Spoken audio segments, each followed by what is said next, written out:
Shalom. Shalom, shalom. How you doing? Doing well. How are you? I'm doing pretty well. It's a good Sabbath so far. All praises.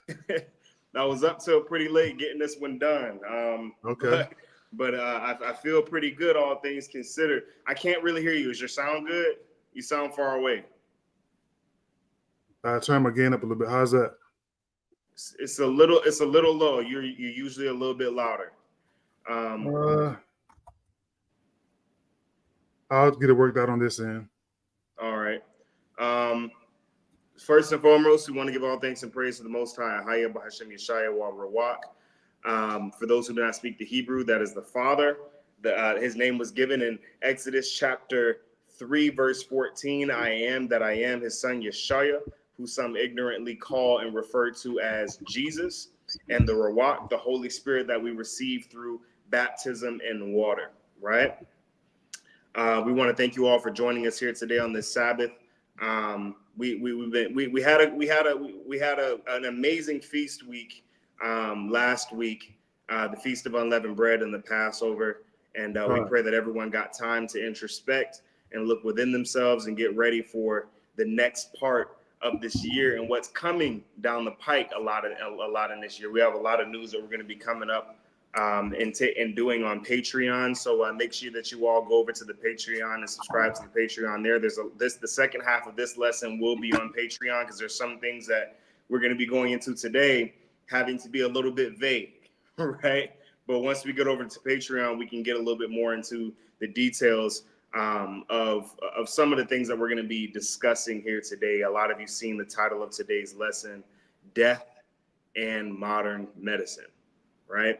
Death and modern medicine. And we're going to explain a lot of what that's talking about. And this is kind of a little bit of a callback to what we went into over the last couple of weeks, over in our last couple lessons where we talked about the fall of America, the fall of China, in the last couple of lessons, especially in the previous lesson, breaking down, the death angel and what's to come, right? And how we are to endure, right? So understanding these particular things and the times that we're living in is important that we understand we understand not only the agenda of the enemy, but what their goals are and what they're trying to do specifically to the people in these times, right? And the death angel is something that we've seen as a theme. We saw this as a theme throughout last lesson when we were dealing with the Passover, right? And this same angel we know is going to pass through the earth again in these times, right? So first and foremost, everyone like, share, subscribe to the channel. We appreciate all of your support. For those who are a part of the church, to send your tithes, we have our Cash App here. Feel free to send, and everybody knows what's required with tithe. For those who are baptized into the church, we don't have to say it. Fact of the matter is that tithe, it's a law. We need it to do this work. Everything that we do is for you all. The labor that we do is for you all, and it's not free. So we're going across 4 corners of the earth. We're giving out postcards. We're teaching. We're feeding the hungry. Support the work. Support the ministry. And send your tithes there. For those who are not baptized into the church, if you would still like to contribute to this ministry, has been a blessing to you, whether it be the shorts, whether it be the lessons, definitely donate. Any amount that you send is excellent for the work. Everything is needed. Every penny is needed. Okay. And for those who would like to be baptized into our body, for those who want to become a part of this church, become a part of this body, send us an email. Or go to our website, houseofjudahfellowship.org. Go to our email, houseofjudah.elders@aol.com. It'll send a message directly to the presiding elder here, and he will and let him know your location and label it baptism so we know how to address it. We have a lot coming up on this year's itinerary, so some things are going to get pushed out. We may have to fit some things in certain places, but definitely, if you would like to become part of this body and get baptized into the church, become a part of a work, and get ready to endure into the end, definitely send an email to the elder, and we'll make sure that we set up a coordinated time sometime this year, hopefully soon, to get you all baptized. Okay, elder, you got anything? No, sir. Well said. It looks like we're kind of slow with everyone coming in. This is interesting. You see this out there? I'm looking at it.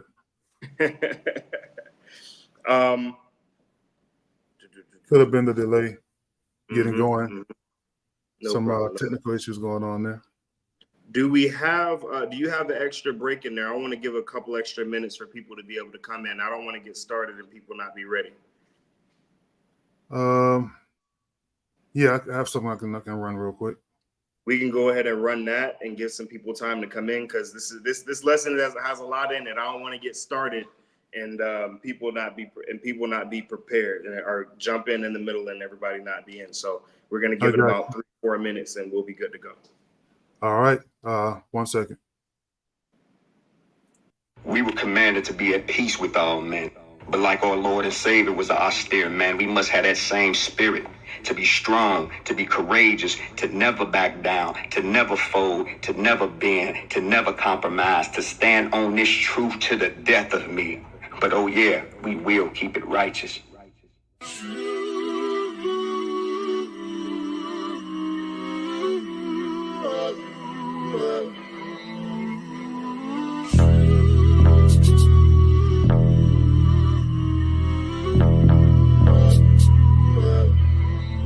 Matt Neutral.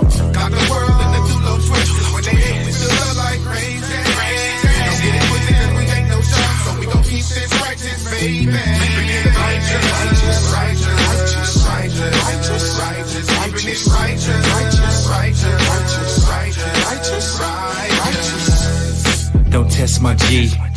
I'm talking about G-O-D. War with me, then you fight against C. Not a brawler, all I like is peace. I grew up on DPG, East Siders. How I ride this beat. Israelite Empire, Lion the King. Hard to see like Leviathan at the bottom of the sea. That's for my G-brews and my She-brews. Christ walking in the sea, that's what we do. Fly it in the ostrich or emu. Keep it righteous with the kings, move how we move. Armored up with the gospel and need truth. But keep meta, put caps in your sweet tooth. What you think, what you thought this was, you better keep your shell snail. I bring salt to a slug, know what I'm talking about?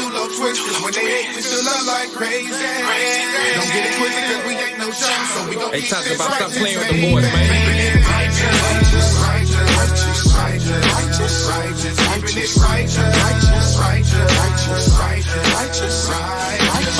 Yeah, and it's like that. Yeah, they see how we coming, man, they don't like that. Make them demons back when that light crack. Put a sword out if they wanna bite back. Nightcap. We never ranks, it never change. It ain't a game that they be playing. Ain't no hypocrites up over here, we keep the law. Do it just like Peter mixed with Paul. Under Christ, man. Seesaw, look at Esau. Fall as we rise, move to the east side. Slide, getting ready to dip, we front liners. Gold back gorillas at its finest. Satan get behind us, we walking righteous. Judah, Benjamin, Levi be moving like this. We do it for the 12 tribes, ain't nothing like this. Stick around, you might just get baptized and keep it righteous like this. Got the world in the two low switches. When they hate, we still love like crazy. Don't get it twisted, cause we ain't no shop, so we gon' keep this righteous, baby. Righteous, righteous, righteous, righteous, righteous, keeping it righteous, righteous. Keep track the wall.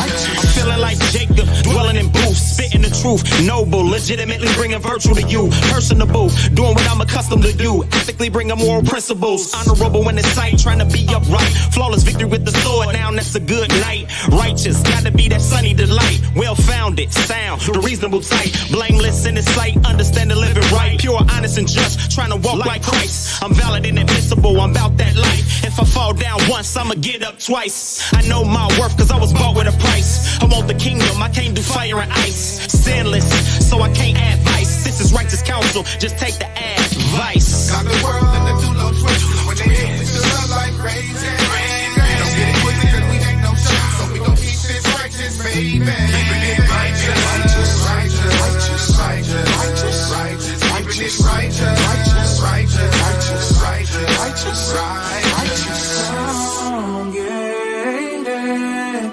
twisted.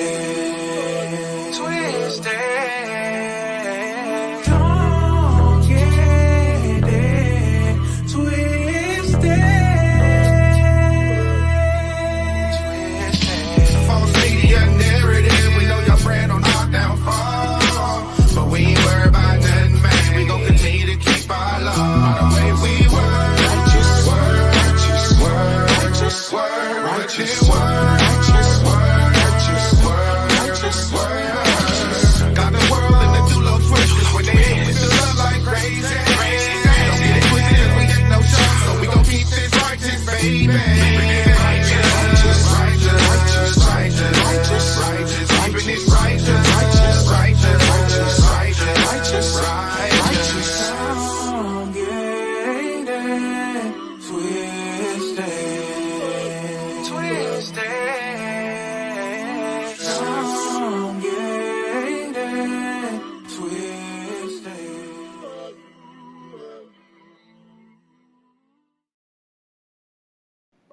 we back. I had to open up some windows because my energy was kind of low, but I feel a lot better now. Good stuff. Good stuff. All right. So, Elder, you have the PowerPoint? I never received the PowerPoint. I emailed it to you. We're going to have to run without it.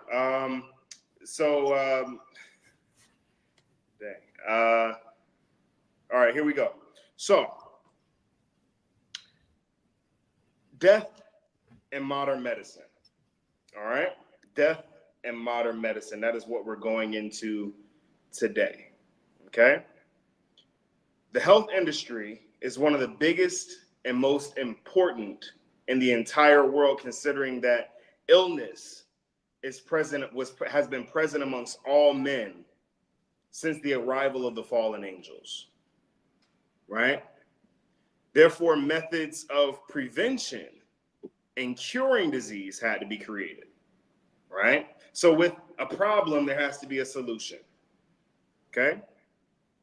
However, as the enemy often does, he has twisted something that was created by the Most High and made it death for man. Put a 1 in the chat if you're following me here. So how has Satan done this? And what roles are these plagues going to play in the end times? These are the questions that we're going to answer today. The angel of death has begun to roam throughout the earth, claiming all of those who are not sealed by the Holy Spirit and do not call upon his true name. I'm going to say that again. Even today, the death angel has begun to roam through the earth, claiming all the lives of those who do not have the Holy Spirit, who are not sealed by the Holy Spirit and don't call upon his true name. Put a 1 in the chat if you know that you need to know the true name of the Most High in order to be saved and endure through these last times.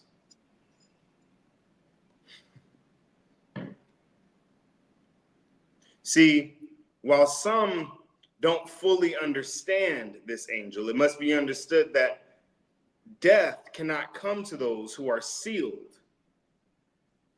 Right? That's the first thing that must be understood. We saw this same instance. We saw this same piece of understanding in witnessing the Passover, right? The death angel wasn't allowed to claim the lives of those who had the blood on their door. It's a basic understanding of the death angel. It can only bring death to those who are not sealed and protected. This means that while death can bring judgment on someone in a particular flat fashion, whether it's a plague, which is what we'll focus on today, or the sword, these things may not kill someone who is sealed. So when it comes to these poisons that we're going to be going into and breaking down today, a lot of people may feel some type of way or become fearful. Understand, these poisons, whatever they meant for you, whatever these weapons that they're using against man, if you're sealed according to the Holy Spirit, there's nothing that they can do to destroy you. Nothing they can do whatsoever to destroy you. So to find where Satan contaminated medicine, we must first examine the definition of the words that we normally relate to the health industry. Okay? All right. Daniel chapter 1, verse 4. Daniel chapter 1, starting at verse 4. Children in whom was no blemish, but well favored, and skillful in all wisdom, and cunning in knowledge, and understanding science, and such as had ability in them to stand in the king's palace, and whom they might teach the learning and the tongue of the Chaldeans. So it says here, the children in whom was no blemish, but well favored, and skillful with all wisdom, cunning in knowledge, and understanding science. Right? Understanding science. So a lot of what we see throughout in the world, in particular as it pertains to science, is the understanding that the Bible is devoid of science, that the Bible is in opposition to science. This is a fundamental lie that is told by those who would wish to divide people as it pertains to the world that we see around us and what we know to be facts regarding quote unquote science and the Bible. Right? Seeing back a couple of years ago, we saw a virus take the world by storm. Just a couple short years ago. And we since then have heard the slogan, trust the science. We've heard it often, right?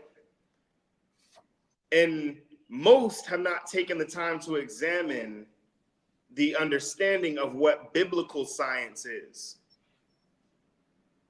Right? Elder, is there any way we can pull the PowerPoint? Is there any way that we can pull I'm the working PowerPoint? on it right now. Yeah, I'm working because on it right now. I was up till 6 in the morning on this thing. I want to make sure we can use it. I put a lot of energy into I'm that. going to drop out for a second. I'm going to work on it right now. Okay. So the biblical understanding of what science is versus man's understanding of what science is, and what we're going to see over the course of this lesson as we're going in and breaking down these definitions is that it's not a complete distortion of what the Most High created. It's a minor tweak that changes the entire understanding of what it is that the Most High created. It's what Lucifer often does. He takes what the Most High created and he perverts it in a small way, adding a little bit of a lie to change the truth. Right? So what Daniel shows here is that there's an understanding of science. There's a certain understanding of science. And we see the same thing regarding Paul here in a minute that we're actually going to go into. So if you have your Strong's Concordance, where the first word that we're going to be looking at is H4093, Madah. Madah, right? That word is knowledge, means knowledge, science, or thought, right? In the Strong's Exhaustive Concordance, the word comes out to intelligence, consciousness, knowledge, science, and thought. Now, to many, that may sound normal, right? But when you get the Bible's understandings of these three particular words, that is when we become enlightened. Now, watch, a lot of times we start slow here, but don't worry, we're going to get there. Okay, we're building up to something here like usual. Okay, let me see here. So the word science in the Bible is more akin to the word consciousness.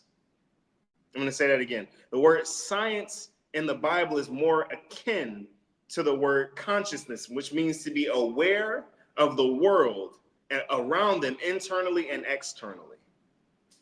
Right? Not conscious as in, people talking about open up your third eye and all this kind of garbage that they dealing with, all that demonic and satanic stuff. No, it simply means to be aware of the world around you, internally and externally. Understanding the truth about creation. The way the Most High created man, the way that he created woman, the way that what he established in the heaven, reading books like Enoch and Jubilees to understand what are the luminaries. How do they work? How does the oceans and everything that the Most High created, how do these things operate? And it's by this understanding that we understand science, not to test or to meddle, but rather to observe. Right? It is the focus of seeing things for what they are and knowing where they are from. This reveals how and why they are. Put a 1 in the chat if you're following me. So essentially, science, according to the Most High, is non-invasive. It's a form of understanding that involves contextual knowledge that can only come directly from the Most High. It comes directly from the scriptures.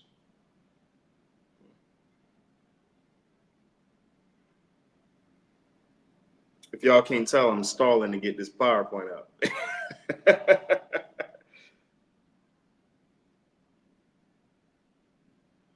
When y'all see it, y'all understand the visuals of what we're going into here. It's highly important to what it is that we're trying to do here.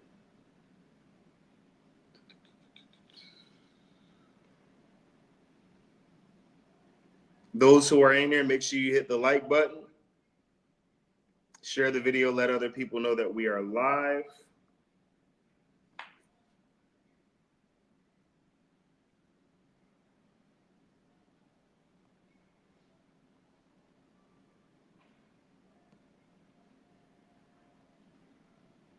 Do we have it? It's processing. It's coming up soon. Give me a second. All right. Yeah, Elder, I was up till like 6 o'clock in the morning on this bad boy. I'm like, listen, we're gonna need this thing right here. You gotta let me know what's going on so I can follow up on stuff. I got a lot going on here. You gotta let me know what's happening. Yeah, I told you earlier in the day that I was gonna be sending it. I didn't get it done till earlier this morning. I should have sent you a text, let you know that it was there. But we're up now, so where you want to start at? All right. I think that let's run this thing back with the PowerPoint presentation. I think that is everybody okay? Put a 1 in the chat if you're okay with that. If we run it back, we're gonna run it back with the slides. I feel like it'll have a little bit more of an impact with the slides. What y'all think? Let's do it. Let's just go for it. All right. So like I said, the health industry, right? It's the biggest, most important industry in the entire world. Why? Because one thing that all men have in common is sickness, illness. Everybody gets sick. Everybody catches a cold. Now they have the new colds and the new coughs out that are causing everyone to panic and do all kinds of things that they shouldn't be doing, right? So sickness has been prevalent since the arrival of the fallen angels way back before the flood, right? And with this, there had to be a method that was established to cure disease, because with one thing must come another to solve it, to offset it, right? Now, this was all established by the Most High, right? He gave us the herbs for meat and the food of the earth for healing, right? So upon Adam's sin, Adam went from an immortal man to a mortal man. And from this, now, because man was perverted, the creation that the Most High created was no longer good. He now had to create something for the healing of Adam that didn't need to exist before.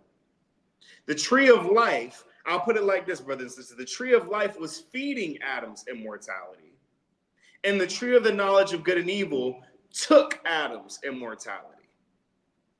Hence why, when Adam was removed from the garden, he was removed from the garden because he wouldn't have access to the tree of life. Put a 1 in the chat if you're following me here, right? Now, as the enemy often does, he has twisted something that was created by the Most High and made it death for man. Why and how has he done this? We're going to go into this in this lesson, and we're going to also talk about what role the plagues are going to play in the end times, how all of this comes to a head, right? To find where Satan contaminated medicine, we have to know the definitions of the words that we're talking about, how it relates to the health industry. Elder, let's go to the next slide. What is science in the Bible? Elder, go ahead and read Daniel chapter 1, verse 4. Daniel chapter 1, starting at verse 4. Children in whom was no blemish, but well favored. But well favored. And skillful in all wisdom, and cunning in knowledge, and understanding science. So notice how Daniel separates these three things. He says that they're skillful in wisdom, they're cunning in knowledge. Now, cunning means that skillful in wisdom means that you know when and where to apply wisdom. Cunning and knowledge means that you know how to use knowledge to relay it to other people, to teach other people. But then he also says that they understand science. Now, understanding science is completely different from the knowledge and wisdom that we see in the Bible. They're different. How are they different?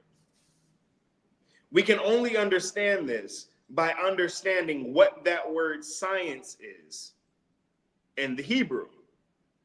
Why? Because we have two definitions of science now. We have the world's definition of science, and we have the Bible's definition of science. Elder, let's go to the next slide. What have we been seeing for the last almost 5 years? Trust the science. Yep. Right, Elder? Put a one in the That's right. chat if you've heard this before. If you've heard somebody say this, or you've seen it somewhere. Trust the science. Don't use logic. Don't use your mind. Don't use the Bible. No, trust the science. Mm-hmm. Yep. See, Peter called this out, and we're going to see how Peter called this out here in a moment. Elder, let's go to the next slide. This is the Hebrew word science there in Daniel chapter 1, verse 14. Go ahead and read that, Elder. What's the definition? H 4093. Matter. Knowledge, science, thought. Or matter from yada. Intelligence or consciousness. Knowledge, science, thought. So we see a certain definition here that particularly points out what we want to show. The word science in the Bible is closer to the word consciousness. It has more to do with you than the world around you. Why? Because man is not created to comprehend what exists in the heavens. We cannot fully, with our minds, wrap our mind around how the Most High made creation. And this is the goal of the world of science. Science wants to test things and meddle with nature in order to figure out how God did it so they can replicate it. That's Satan. Whereas the Most High understanding is he understands that man cannot wrap our little minds around all that goes into creating everything that we see. And because of this, he says, I don't need you to know why everything is. I need you to know what they are first. Internally, I need you to be aware of what's around you first.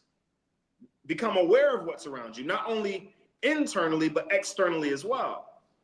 Now, from understanding that, understanding what's around you, knowing what they are from the scriptures and where they're from, Enoch and Moses, through the book of Jubilees, already showed this to us. He told us what the stars was. He told us what the sun and moon were. He told us what the ocean is. Right?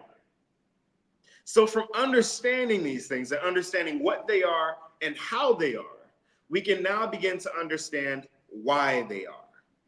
See, we understand the Most High not through the scientific method, but through the things that we see around us, how they make us feel, how we're able to connect with those things. We know the Most High exists by looking at the things and being aware of the things around us. Brothers and sisters, that is science.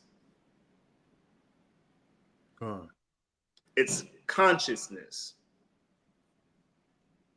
See, this differs heavily from the science that we know, the science that we grew up taking in school, right?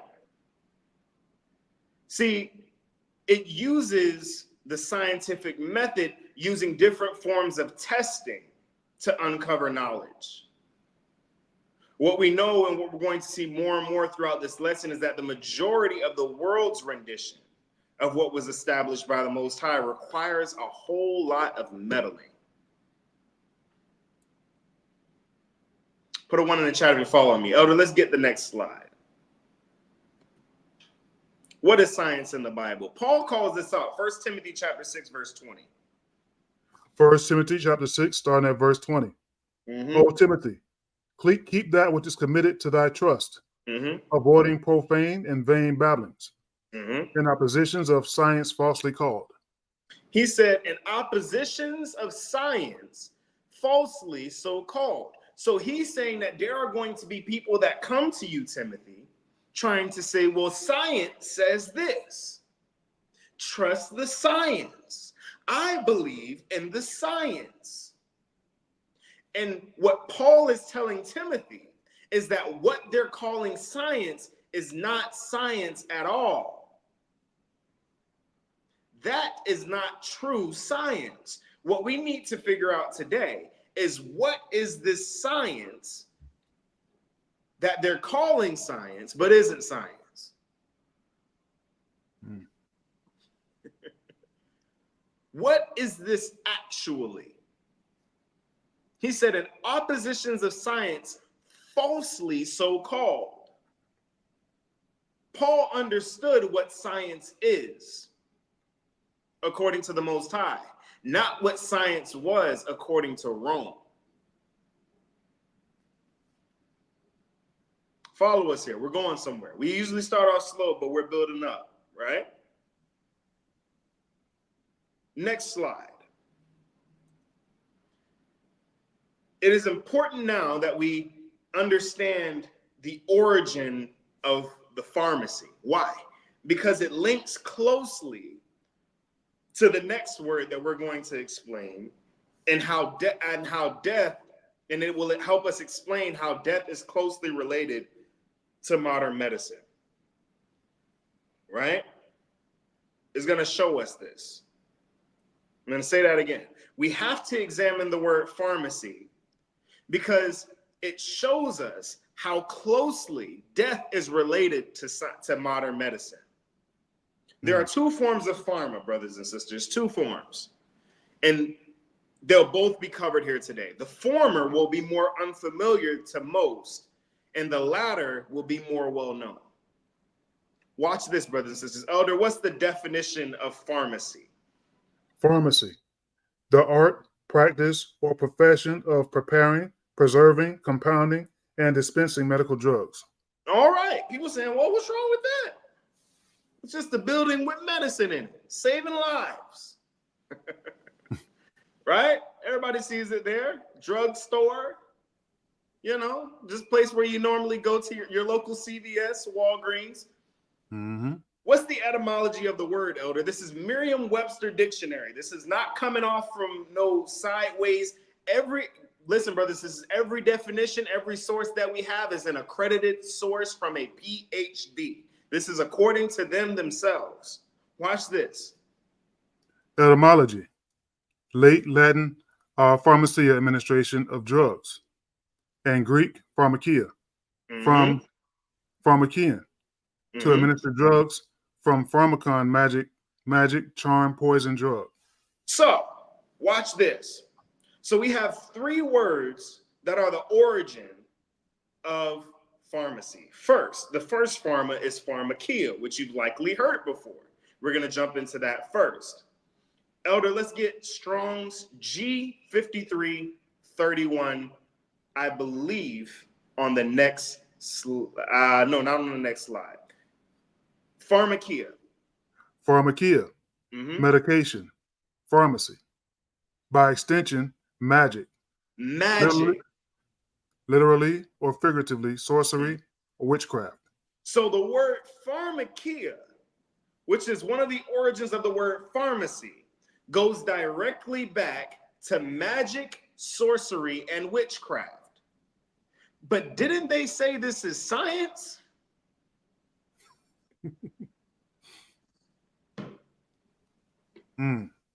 That's one. Keep that in mind, brothers and sisters. Write that down. Pharmakia. You see it right there on your screen. Pharmakia. Sorcery, witchcraft, magic. Got a comment right here. Huh? Bishop, 1 second. Got a comment here. It's pretty interesting. 1 second. Yes, that's absolutely correct.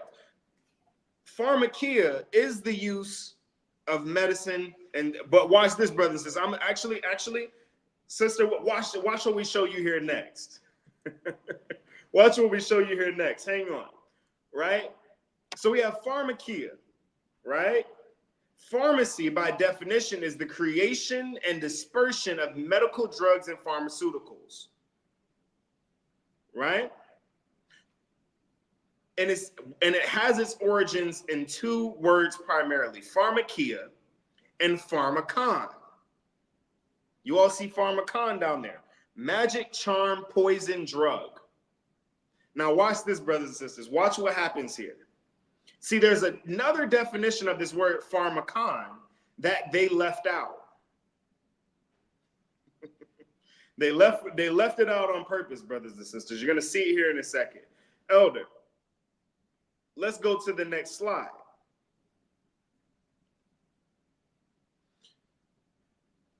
Check this out. This is from Derrida. He says, as Derrida explains, actually, do we have this? As Derrida explains, pharmakon can mean remedy and poison, good and evil. Keep that in mind, brothers and sisters. Watch what's happening here. We're going somewhere with this. Put a 1 in the chat if you knew this, brothers and sisters. Remedy and poison, good and evil, cure and its exact opposite, can mean either inside or outside, speech or writing. Brothers and sisters, this thing goes all the way back to the garden with Adam and Eve, and we're going to prove it. Modern medicine, pharmacy, comes from the tree of the knowledge of good and evil, and we are going to prove it. Now, there's something that I left out of here that I also wanted you all to see. Watch this. See, there's another definition of this word that people like to leave out. Brothers and sisters, how many of you all knew that the word pharmakon means scapegoat? How many of y'all knew that? And we're going to explain what a scapegoat is later. This is Britannica. Hold on, let me drop this real quick. 1 second. This is Britannica. Right there, look. It says, pharmakos, a Greek religion, a human scapegoat used in certain rituals. Brothers and sisters, that word pharmakon goes directly back to scapegoat. Now we're going to see here in a minute, in a couple of slides, when we start getting into the origins of modern medicine.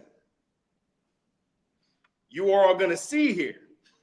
You're going to see here who the scapegoat is. Right? It also, pharmakon also means scapegoat. The importance of this will be revealed later in the lesson, right? So the substance prescribed, right? So now we've got pharmacy, right? The pharmacy down. Where's pharmacy comes from? The word pharmacy means sorcery, witchcraft, and magic. That's your science, brothers and sisters.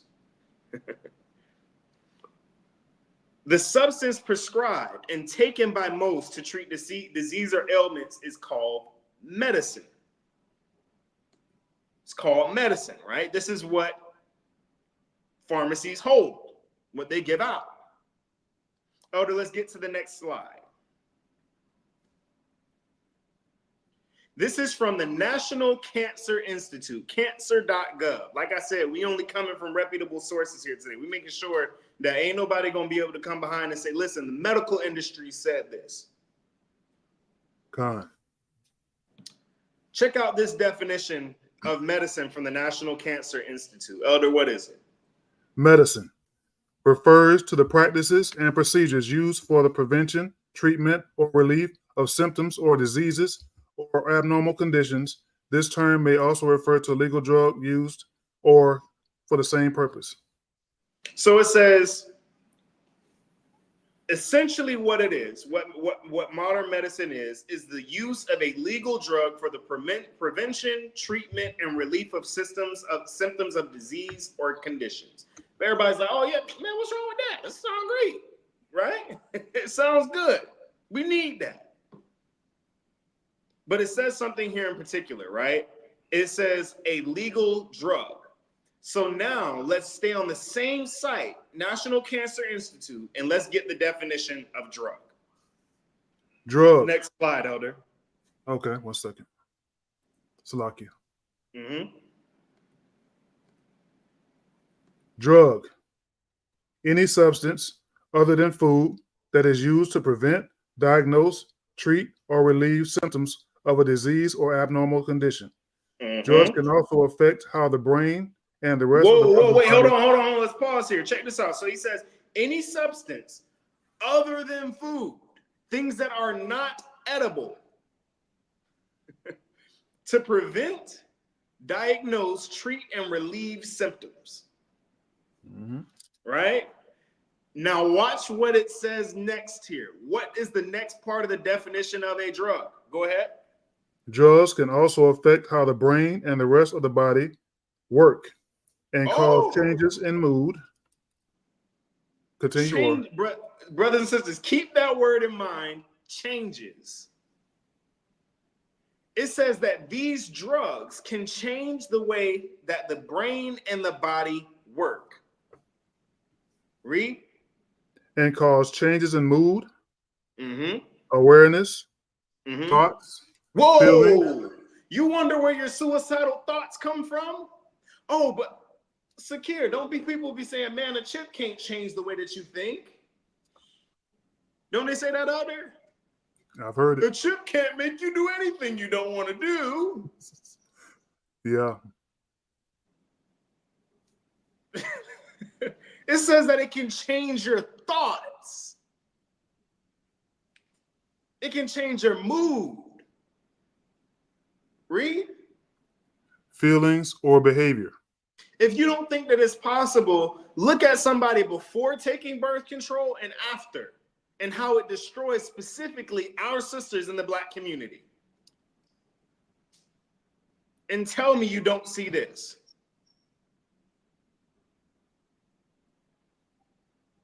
Feelings or behavior. Read. Some types of drugs, such as opioids, may be abused or lead to addiction. So it is important to note that the NCI defines a drug as an unnatural substance utilized to do the same things as what we defined in the definition of medicine.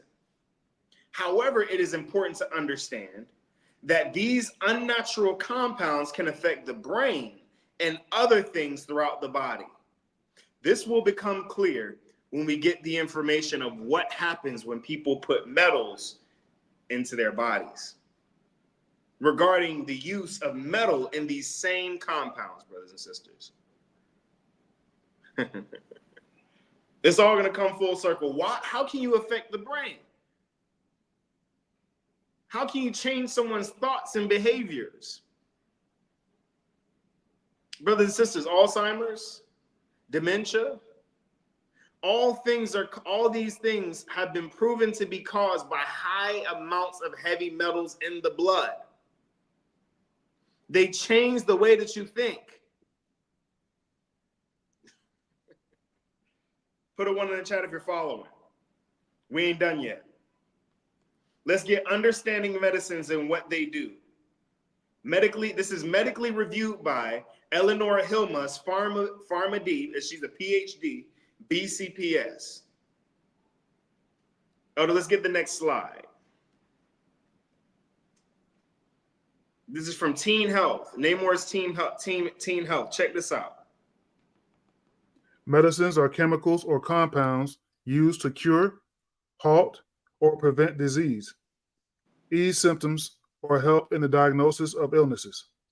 Advances in medicines have enabled doctors to cure many diseases and save lives. These days, medicines come from a variety of sources. Many were developed from substances found in nature. Now start looking at the origins of these. Salakia. Many of these come from nature. right? Read. And even today, many are extracted from plants. Many are extracted from plants. We're going to see what kind of plants they're extracting from. Because some people, we know that natural medicine is good, right? Put a one in the chat if you know that natural medicine is good, right? Taking herbs and spices or whatever the case might be is good. But how you cultivate these plants, what we're going to find out, is also important. See, brothers and sisters, has anyone ever heard the story of the poisoned pottage? Let me grab this real quick, brothers and sisters. This is in ad is written down, brothers and sisters. Watch this. This is the story of the deadly stew. This is in 2 Kings chapter 4, verse 38. There was a famine in the land, right? And the brothers that were eating, the brothers were hungry, so they just started taking stuff and throwing it in the pot. All of it was natural, came straight from nature. But it turns out what they made was a poison. And had all of them eaten of the stew, they all would have been dead.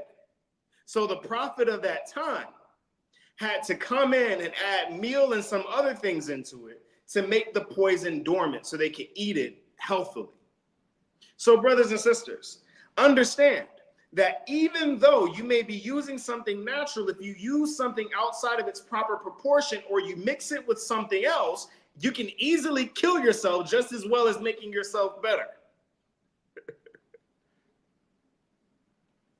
See, these people that we're going to be going into, they know the fine line. They also know how to take something that can make you better and use it out of proportion to kill you or to mess up your children.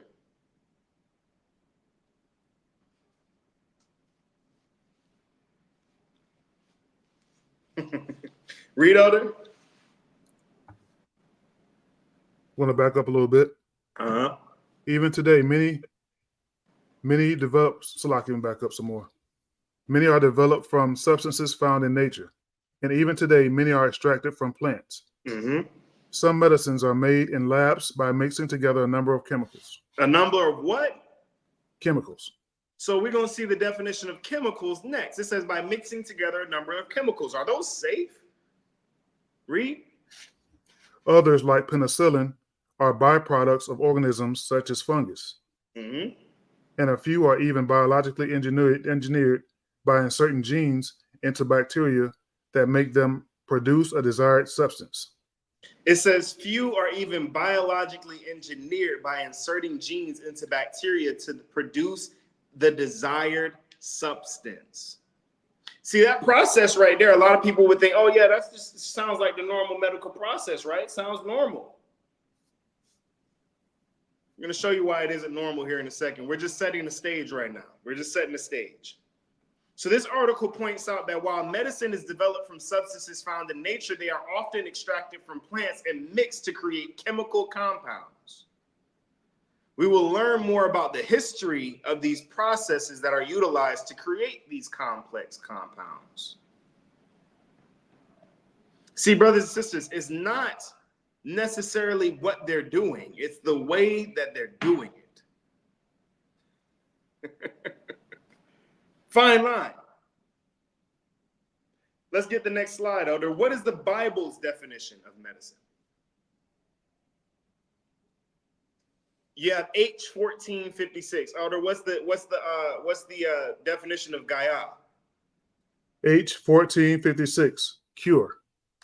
Cure. What's H 8444? Elder? Remedy. Remedy. Right? So we see that these two words, there's no trade-off, no side effects. What a medicine should do is cure the problem, and that's it. See, what you're going to find is that with modern medicine, because they're dealing with spirits and demons, there's a trade-off. Like what Derrida said. He said good and evil. Right? Inside, outside. There has to be some form of trade-off. In Hebrew, medicine simply means remedy or cure. That's it. These are the only examples that we see of medicine throughout the scriptures. We got a couple for you. Let's get the next slide and go to Isaiah chapter 38, verse 21. Let's get the first example Isaiah of chapter 38, medicine in the 21. Bible. Read. Go ahead. Isaiah had said, let them take a lump of figs and lay it for a plaster upon the boil, and he shall recover. It said this essentially what they created was an ointment to cure a boil. No chemicals, no mixing and doing all the potions and all that kind of stuff. You took some figs, made it into a plaster, and you put it on the boil. So put a one in the chat. That sounds pretty simple. As opposed to going through 13 and a half chemical processes of boiling and cooking and mixturing. And then you got to mix the this and the that. Let it come to a boil, change colors. Simple, right? The Most High is not the author of confusion. Let's get the next slide, Elder. What's another example of medicine that we see in the Bible? Tobit chapter 6, verse 6. What is it, Elder? Tobit chapter 6, verse 6. Then the young man said to the angel, Brother Azarias, to what use is the heart and the liver and the gall of the fish? He said, "Why?" He was like, "Why did you have me take? Why did you have me take the liver, the heart, and the liver of the gall of the fish? What's the point of me having? What's the point of me having this?" Read. And he said unto him, touching the heart and the liver, if the devil or evil spirit trouble any, we must make a smoke thereof before the man or the woman, and the party shall be no more vexed. As for the gall, it is good to anoint the man that hath whiteness in his eyes, and he shall be healed. So one fish cured two problems. So the heart and the liver, when you make the smoke of it, rids people of demons and spirits. Right? This was something that we saw take place. And now keep in mind, this is a specific type of demon. This isn't the spirit this isn't like a lust spirit or something like that that's on you. This is a demon that follows you and brings death to people around you. This was a specific type of evil spirit that Tobit's future wife Sarah had surrounding her. It was a spirit that was killing people. Right? Now, the gall of the fish was used to fix cataracts. Right? People who have the white cap over their eyes, you put the gall of the fish on the eyes and the cataracts go away. Natural medicine.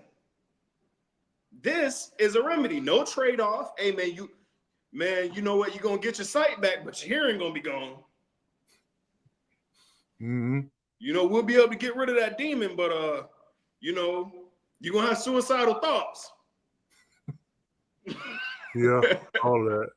None of that. It's like, listen, you take it, it fixes the problem, that's it. Right? See, let's go to the next slide, Elder. We see in the two examples the instruction from the righteous men. One being from an angel, Azarias was actually Raphael, the archangel, and the other being the prophet Isaiah. See, we see examples of the Most High utilizing natural remedies without any form of external manipulation to heal those who are dealing with any form of illness within or without their bodies. They didn't need to do no mixing. You see the brother on the side, he got the basket of fruits and the berries behind him. That's it. That's all he needed. And he got the brother over there doing all kinds of voodoo and hoodoo over there. Chemist. See, it was always simple. No need for meddling and doing all kinds of things. He said, listen, you take this, you use it this way, and that's it, right? So in short, there is a fundamental difference in philosophy regarding this subject. There's a fundamental difference in philosophy. Israelites' medicine was the use of resources from the earth to be a remedy or cure. That's it. While modern medicine is the use of chemicals or compounds to do the same thing, but with an apparent trade-off. Yeah, you can get rid of that pesky rash, but you're gonna have suicidal thoughts, diarrhea. You might get scoliosis.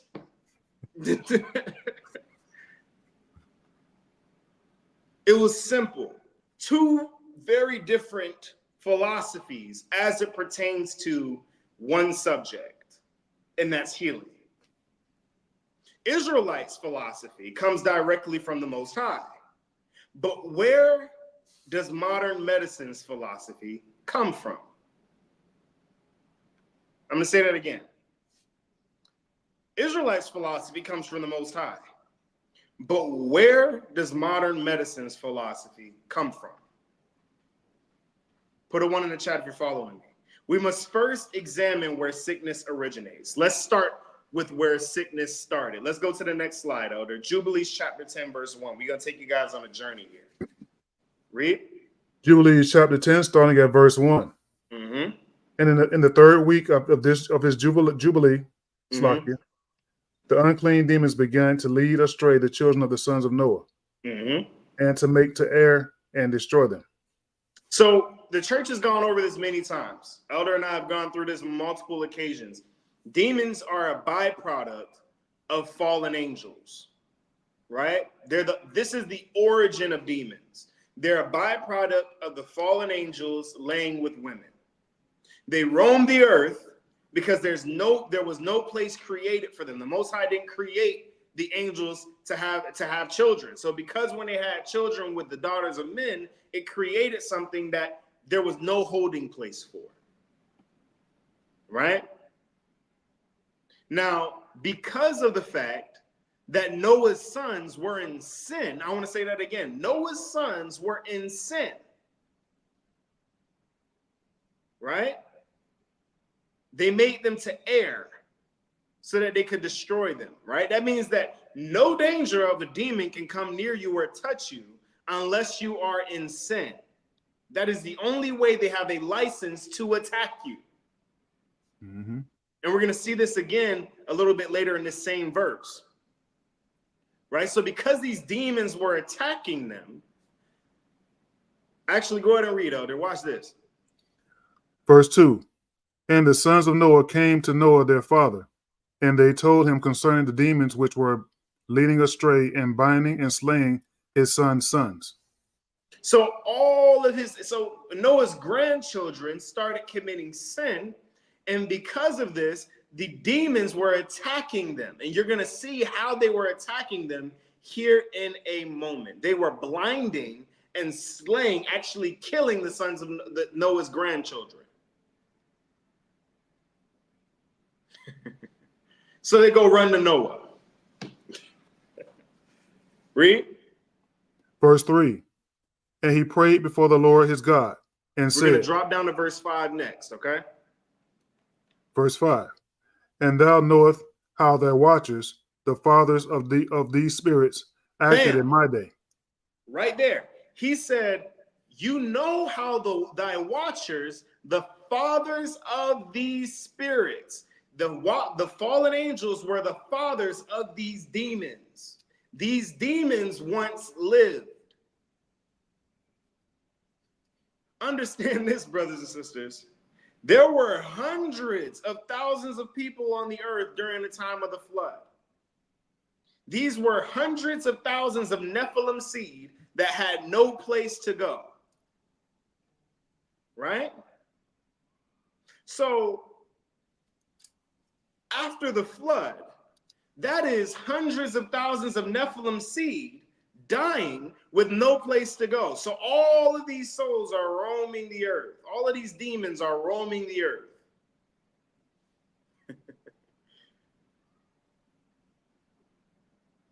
Right? So as a result of their sin, they began to be tormented. Read. Going to back up a little bit. The fathers of these spirits acted in my day. And as for these spirits which are living, imprison them and hold them fast in the place of condemnation. And let them not bring destruction on the sons of thy servant, my God, for these are malignant and created in order to destroy. So he says here, you know how these spirits was acting when during before the flood. He was like, so Noah said, listen, take all of these demons and bind them up. Because if you don't, my people won't be able to multiply. They're going to continue to be killed, and we're not going to be able to multiply like you commanded us to. Right? So Noah petitioned the Most High to bind up all of the angels. Now, of course, Lucifer had a problem with this. Being caught. So Mastema came up and said, no. If you bind up all of them, your will can't be brought forth in the earth. You need me, and I need them. So let me keep a tenth. Let me keep 10% of all the demons that are left. The Most High granted it. He let 10. He bound 90%, and he left 10%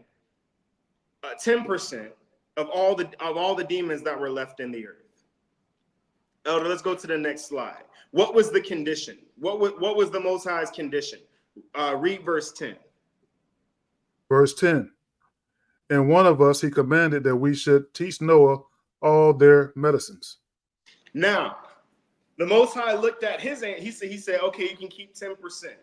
And the Most High looks at his angel. He says, you need to go down there and teach him all the medicines. So the Most High knew exactly, and we're going to show you why the Most High had him teach.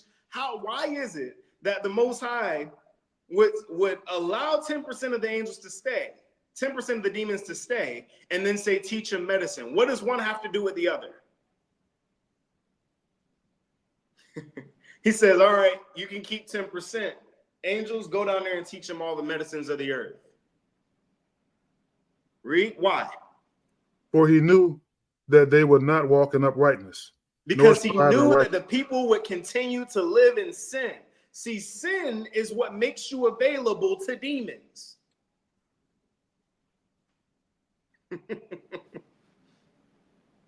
Yeah, that's what this is. If you're in sin, your body is available to attack from spirit. So he said, because these guys are going to continue to sin, teach Noah all the remedies of the earth. Read. Verse 11. And we did according to all his words, and all the malignant evil ones were bound in the place of condemnation, and a 10th part of them we left, that they might be subject before Satan on the earth. Verse 12, brothers and sisters, pay attention to this one right here. Read. Verse 12. And we explained to Noah all the medicines of their diseases. Of their what? And we explained to Noah all the medicines of their diseases. The demons come with disease. The origin of sickness is demons, brothers and sisters.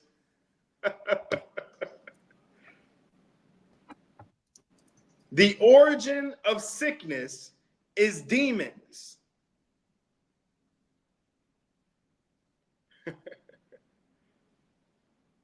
Medicines and remedies were created to rid people of specific demons that manifest themselves in sickness and disease. So, brothers and sisters, if you find yourself battling sickness, it's because you're either being attacked by a spirit, or there's something that you've opened the door for something to come in. See, what we're going to find is that 4 years ago, a lot of people opened themselves up for something to come in.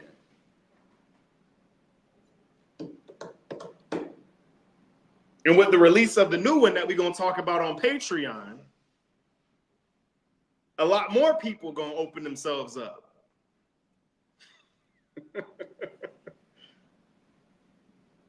Read, Elder.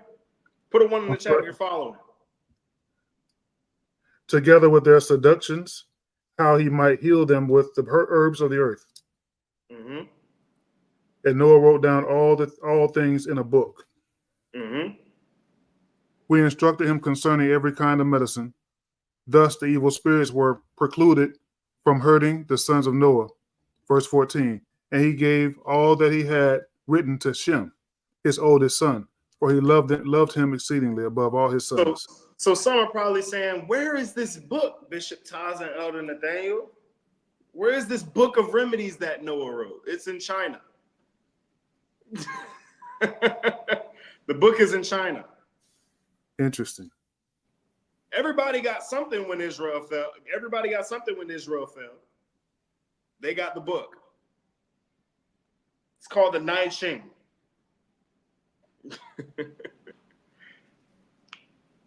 It's in China. Just like Esau has the cloak of leadership that Noah, that all the kings and priests, the Melchizedeks had all the way down to Shem. It was stolen from Shem by Canaan. By Nimrod. Nimrod had it. Esau killed Nimrod, took it from him, and never gave it to Jacob. So Esau has that to this day. They all got something of ours. The book is included. So now we see the origin of sickness. The origin of sickness is demons and spiritual activity. So understand, if you are feeling some form of attack, right? Spiritually, from sickness, you need to fast and pray to get rid of whatever's going on.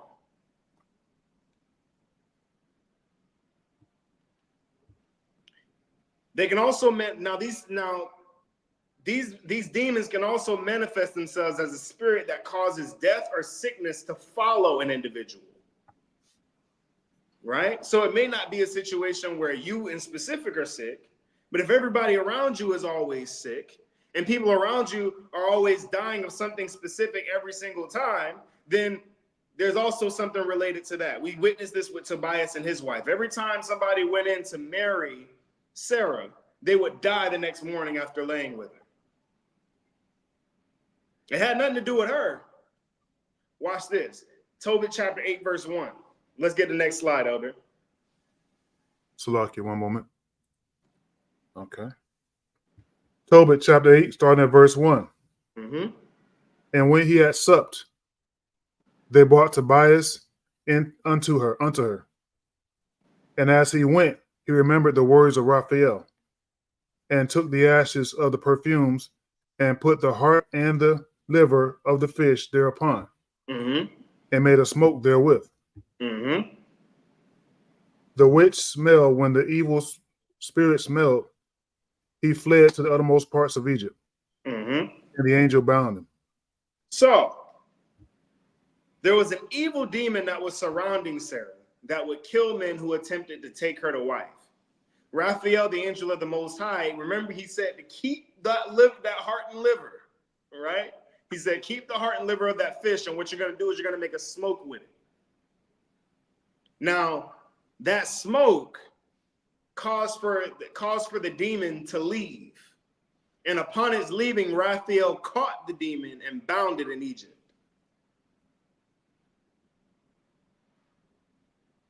Right? Watch this, brothers. Since you guys think that this is just, that sickness being a demon is just something that we came up with. Elder, let's go to the next slide. Watch this.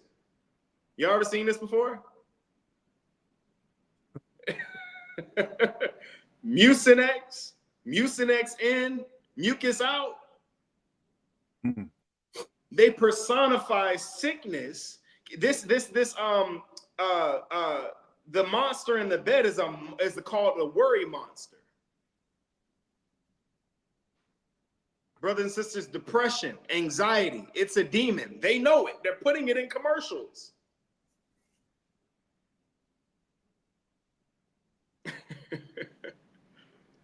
They depict them as monsters, living things, personifying them.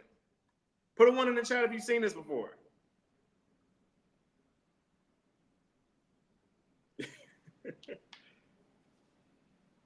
From Jubilees, we can see the origin of sickness and demons is to make themselves available to these demons through sin. So if you're in sin, you're going to be more susceptible to get sick. Sickness is also showing that there's a spiritual attack on your body. health and body and health and prayer and fasting may be necessary to remove the evil spirits.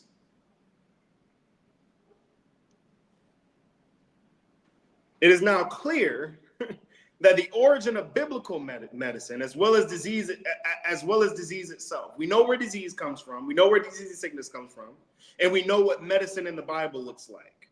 However, we still must reveal the true origins of modern medicine. And that's what we're going to be going into next. We're going to take a quick break, come back, and we're going to jump back into it. All right, one moment. I wear the light of them day, sing fence. Hear me no shades. Whoa, whoa.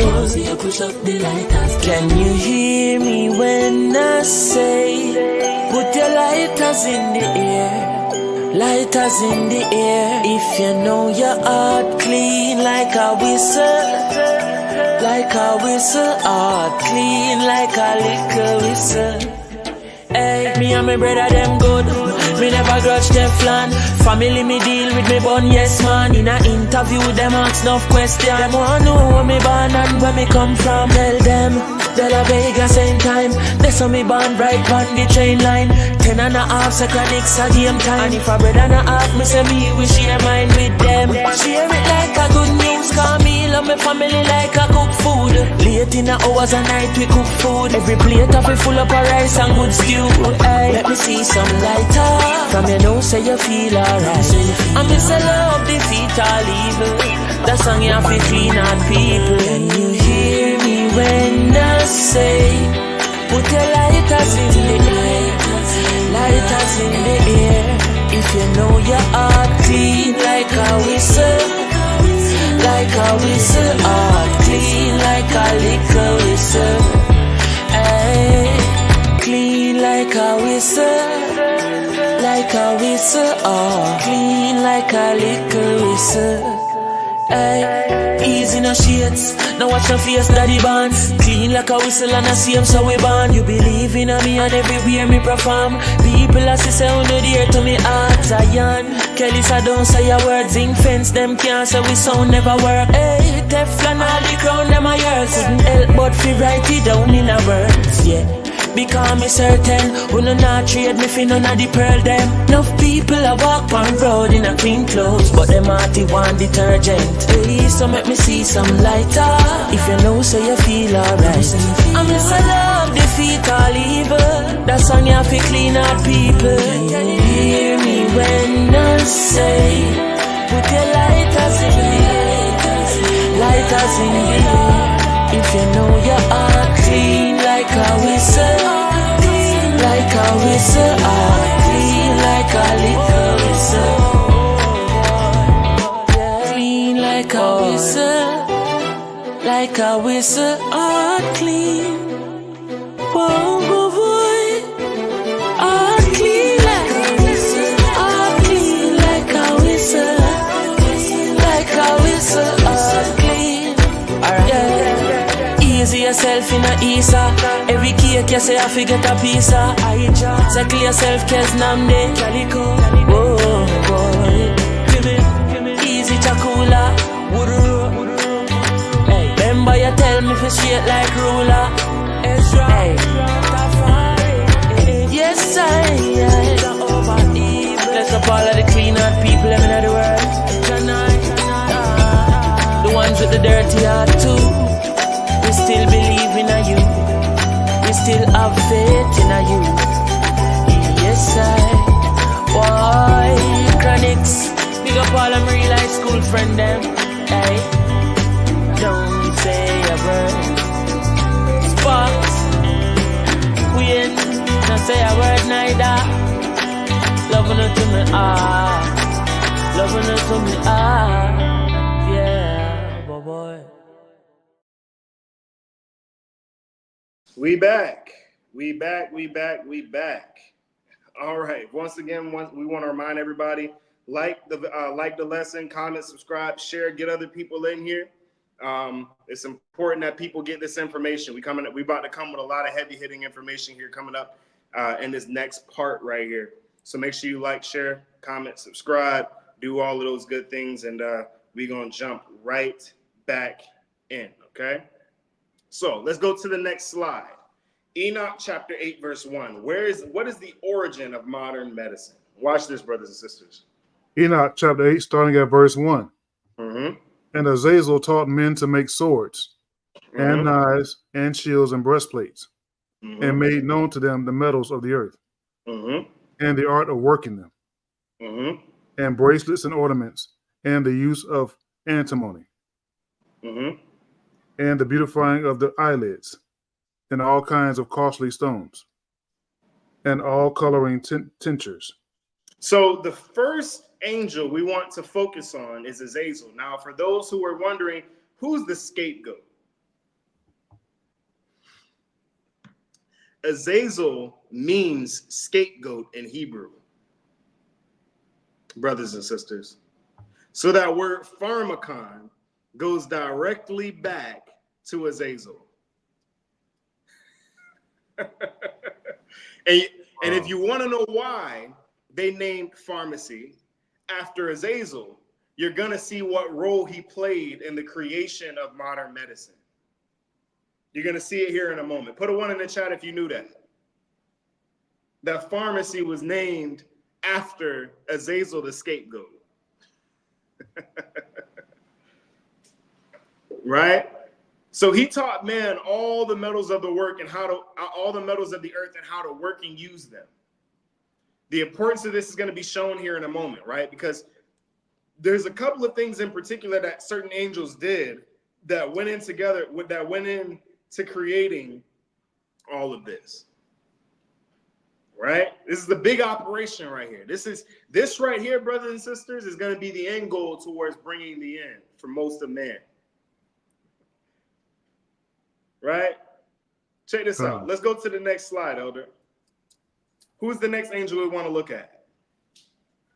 Semyaza, or Samael, brothers and sisters. What did he teach? Let's get verse 2, Elder. Verse 2.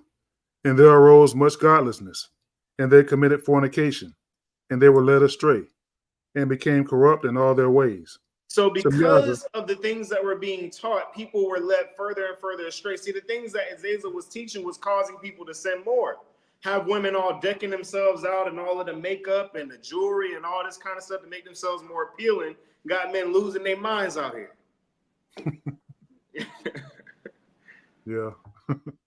What does Semjaza do, Elder? Watch this. Pay close attention. Put a 1 in the chat if you're listening, because you need to pay close attention to what's about to happen here right now. This is going to set the stage for the entire rest of this part of the lesson right here. So put a 1 in the chat if you're listening close. Go ahead, Elder. Read this. Semjaza taught enchantments and root cuttings. He taught enchantments and root cuttings. He taught them sorcery, brothers and sisters, and we're going to show you what root cuttings are. Read. And Amaros, the resolving of enchantments. Now, Amaros is also important to this process because not only did Semyaza teach sorcery and root cuttings, but Amaros came behind and said, these are how you fix these enchantments. Now you have the potion, you got the medicine, and then if you have suicidal thoughts, here's the way that you get rid of that. Let me give you something for the symptoms. For the side effects. See, Azazel taught sorcery and the dividing of roots to make potions.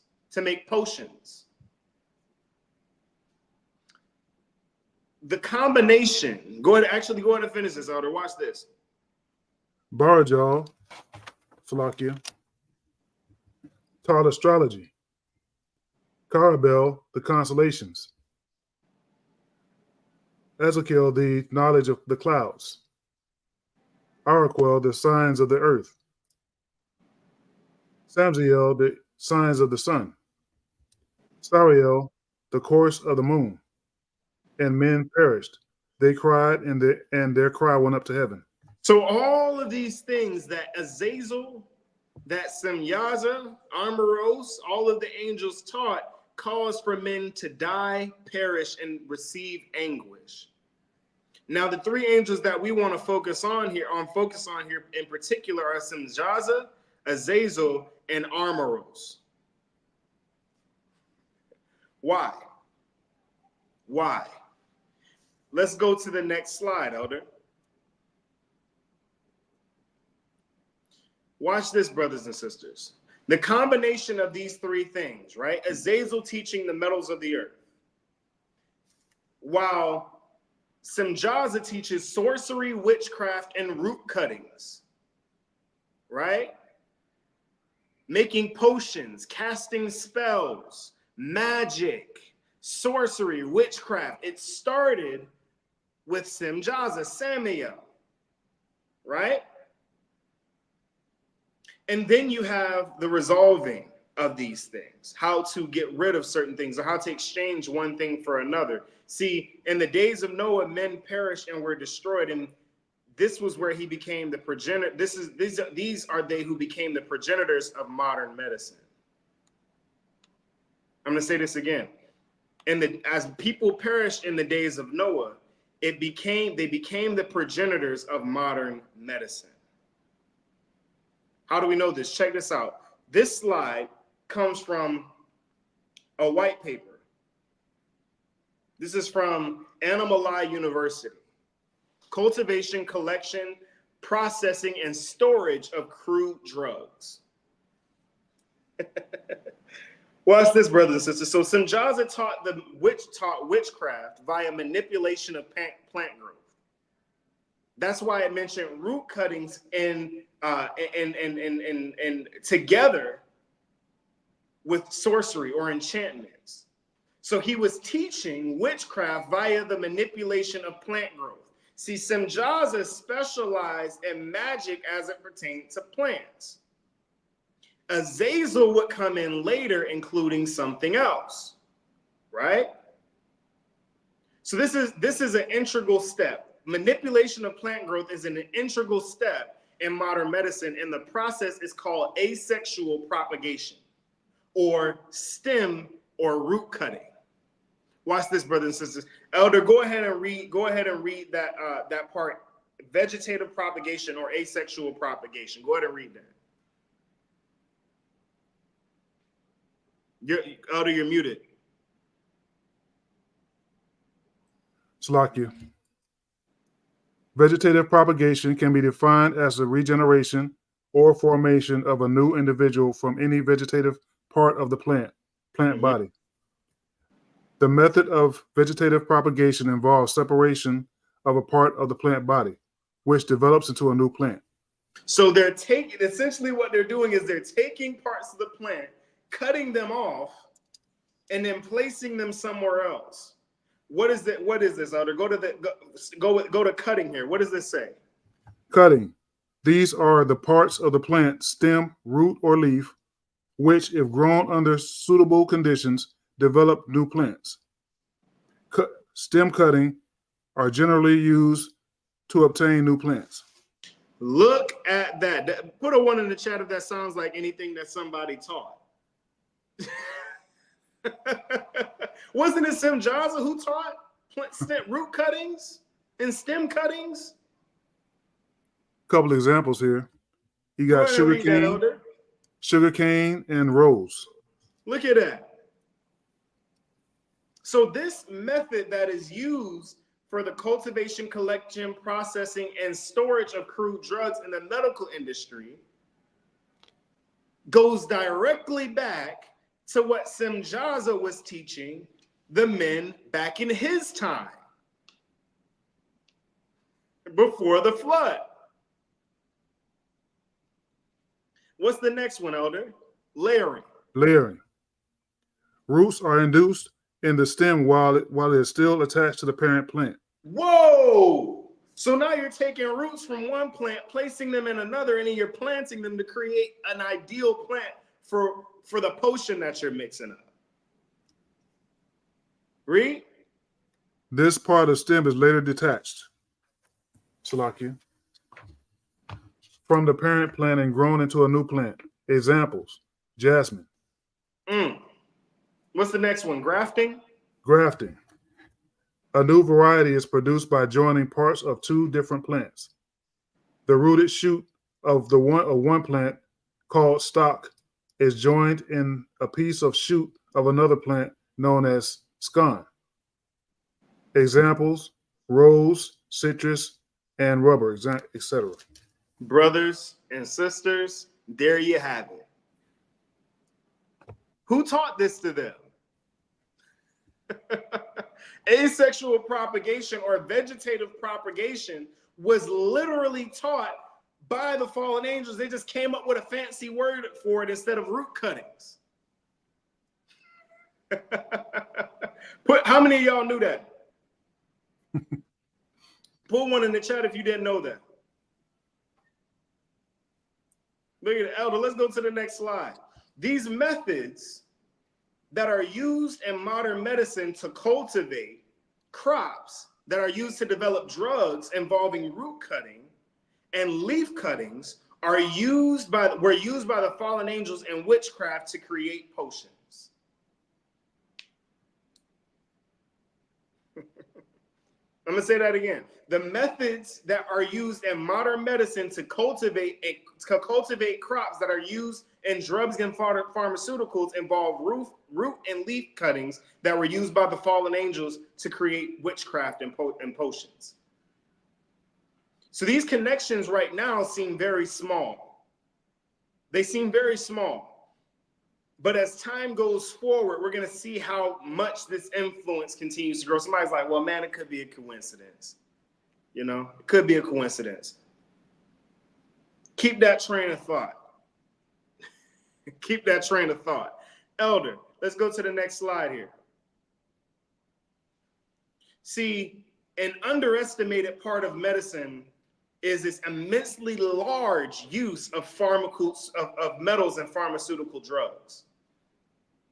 While it may seem harmless, as our bodies utilize and contain metals and minerals naturally, right? Our bodies contain a certain amount of aluminum, whatever the case might be, being that we were created from the earth, right? Some people might be, man, it's not a bad thing to have metals or minerals in your body, but see, a lot of the metals that are introduced into the body, in combination with the chemical compounds that are created through asexual propagation, have adverse effects on the body and even the brain, just like we saw earlier.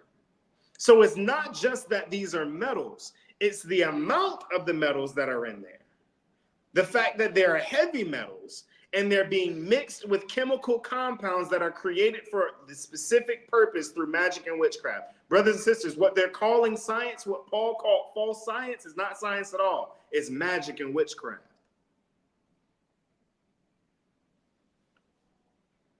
We're going to prove it. Elder, let's go to the next slide. This is from ACS Publications. Chemical reviews. This is Introduction, Metals in Medicine. The use of metals in medicine. Read. The use of metals for health and healing is in fact an ancient practice stretching back thousands of years. Mm-hmm. The concept of using modern medicinal chemistry approaches to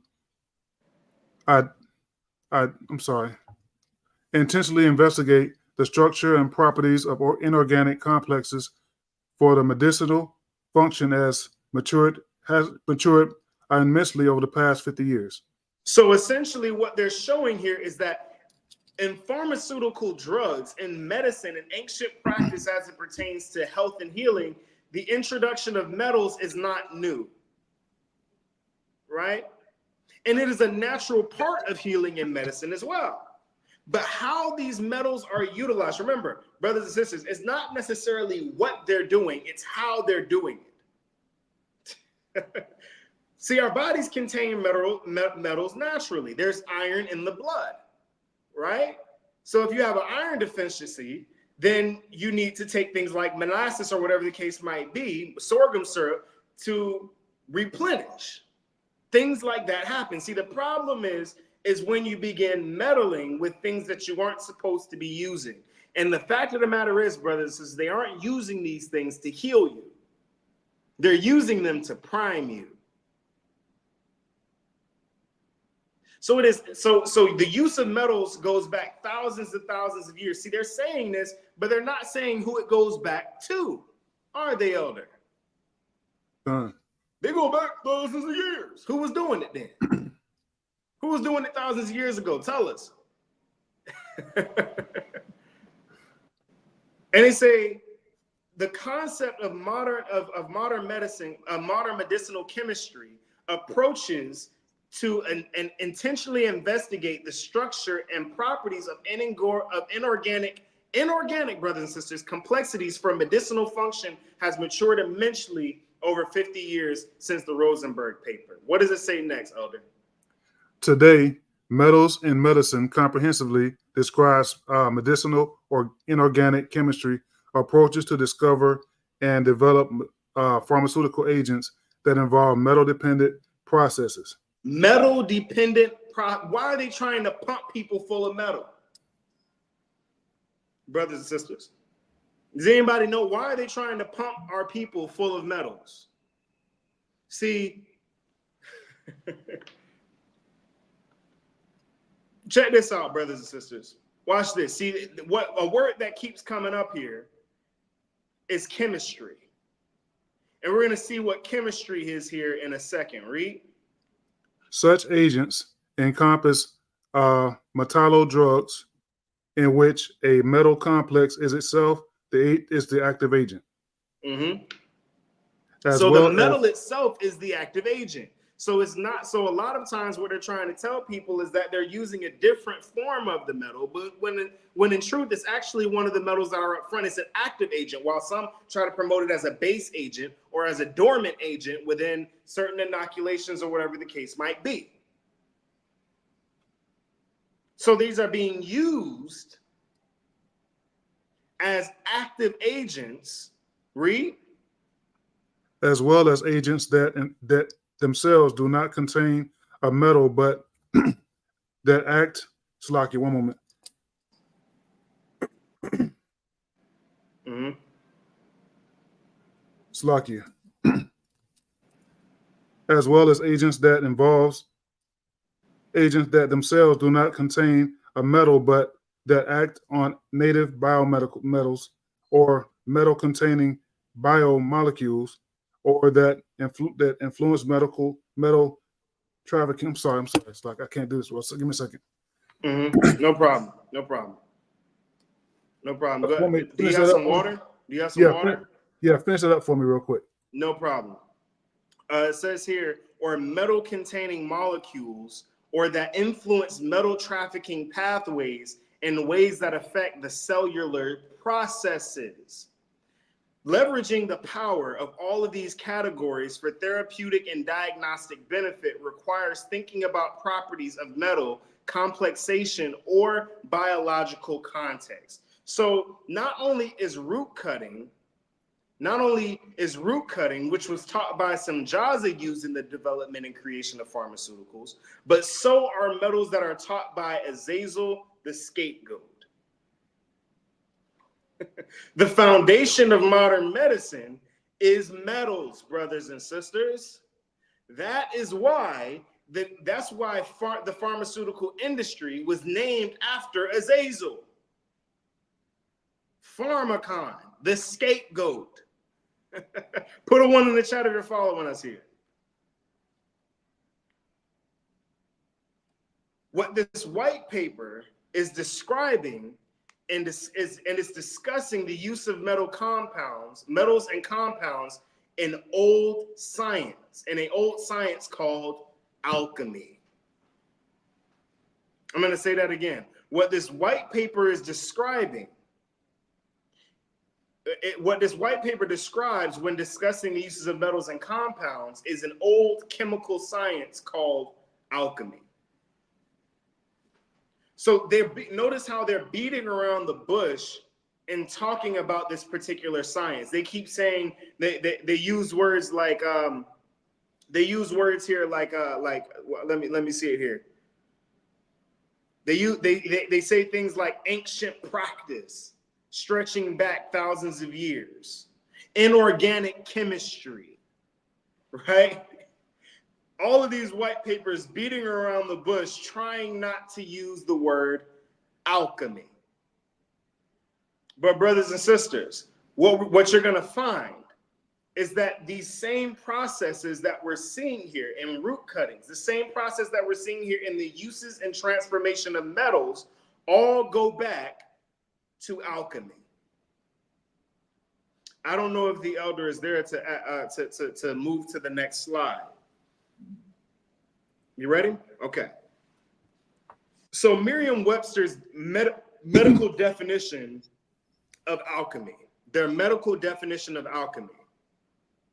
I'll read this one here to give you a second, elder. The medieval chemical science and speculative philosophy whose aims were the transmutation of the base metals into gold, the discovery of a universal cure for diseases, and the discovery of a means of indefinitely prolonging life. Brothers and sisters, alchemy was a chemical science utilizing metals for their transformation. Keep in mind, brothers and sisters, that word change and transformation, right? Alchemy is all centered around transmutation and transformation, right? All with the goal of either making or of changing base metals into gold, but primarily being surrounded by a universal cure for diseases and the discovery of a means of indefinitely prolonging life. These people were physicians. When someone needed to be healed, they went to an alchemist. These were your doctors, quote unquote, thousands that had the ancient practices from thousands of years ago. Put a 1 in the chat if you're following. While these things look innocent, it is important to note the complex history of alchemy and its transformation and integration into the medical and pharmaceutical industries. So, according to Merriam-Webster, a chemical is produced through chemistry, right? Because we see that word chemical come up a lot today. They use chemical compounds, chemical this, chemical that. Chemical is produced through chemistry. So where does chemistry come from? We keep seeing that word chemistry and chemical. Where does it come from? Etymology, elder. What is it? Etymology. Middle English, alchemy, alchemy. From early French alchemy, or Latin alchemia, both with the same meaning. From Arabic, alchemia, same meaning. From al, the chemia, alchemy. From the Greek, alchemy, related to chemo or chemistry. Chemistry, brothers and sisters. Alchemy is chemistry. So if you got people out here trying to convince others that alchemy no longer exists, no, brothers and sisters, they changed their name. Just like Rome changed themselves from the Roman Empire to the Roman Catholic Church, it's still Rome.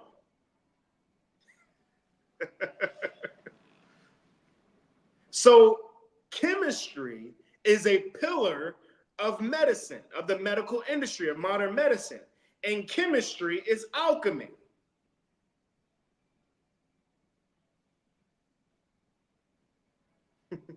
Let's go to the next slide. Alchemy is the progenitor of chemistry. So what we have found out so far, is that sorcery taught by the fallen angels is utilizing metals and root cuttings from plants is alchemy. I'm going to say that again. So what we found out so far is that the sorcery taught by the fallen angels, utilizing metals and root cuttings from plants, is alchemy. All of this, brothers and sisters, goes back to alchemy. The fallen angels were not teaching men modern medicine. They were teaching them alchemy, chemistry. Put a 1 in the chat if you're following me here. Modern chemists to create chemical compounds used in the pharmaceuticals in pharmacy, which are utilized and recommended by the medical industry. I'm going to say that again. Chemists create the chemical compounds that are used in the pharmaceuticals that are in the pharmacy, which are utilized and recommended by the medical industry. They're all tied together. So that means that chemistry itself is an integral part of the medical industry. Without chemistry, there is no modern medicine. That means that the foundation of modern medicine is fallen angels.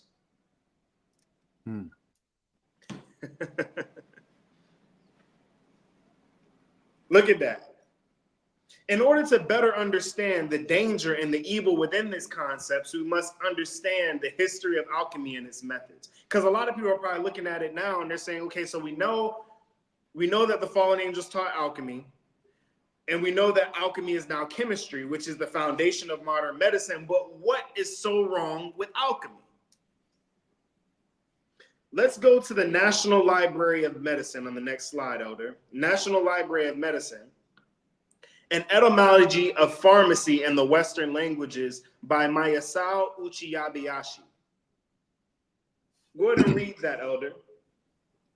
Pharmacy is a combination of the Greek term pharma, i.e., bear, to charm or to enchant, and co, resulting in pharmaco, magic, charm, cure, potion, medicine, slakia. Why did I go here? Why did the elder and I take you here? The reason why we took you here is because it's not a secret in the medical industry that the name and the very foundation of medicine goes back to magic and enchantments.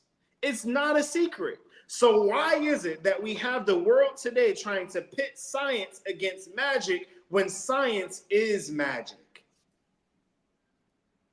Brothers and sisters, this is a white paper from the National Library of Medicine.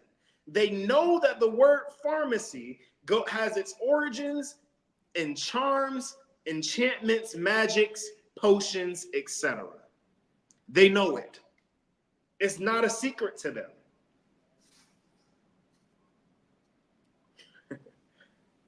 However, they disassociate themselves with these ideas, knowing that if people knew the industry was backed by any other activity outside of the controlled scientific environment and testing, there would be a lack of confidence in their mysticism. Notice how they've been telling people all of this time, trust the science, Elder. Trust the science. Brothers and sisters, what if you found out that there was no science involved at all?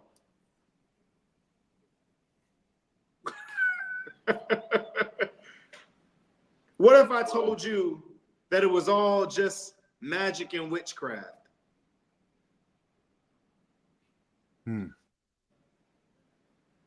fact, the Greek word pharmakon goes back to the word scapegoat, like we just discovered, which in Hebrew is the fallen angel Azazel. The very industry is called by the name of one of its founders. So you got pharmacy, which is literally the name of Azazel, and all of the practices come from Azazel, Semjaza, and Armoros.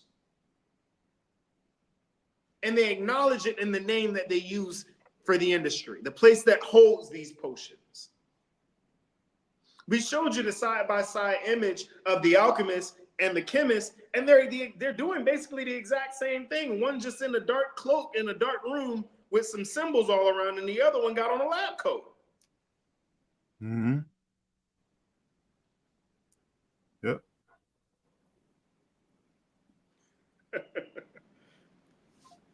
Now we're going somewhere next, brothers. We're going to bring this thing around. Put a 1 in the chat if you're following me here, because I want to make sure that you guys are on this journey and that you don't get lost. I know it's a lot of information here. Derrida explains, we're going back to Derrida. Derrida explains that pharmacon can mean remedy or poison, good and evil, cure, and its exact opposite. It can mean either inside or outside speech or writing. Why is this important? The thing about pharmacy that we will continue to explore is that it's rooted in the very thing that the tree of the good knowledge of good and evil was rooted in. I told you what's coming back around here. We're going to teach you this here. Good. How can you have a remedy and a poison at the same time? Wow. But keep in mind, brothers and sisters, when we get into Hermes, what is the philosophy of Hermes? As above, so below. As within, so without. Mm-hmm. Right? This is satanic stuff.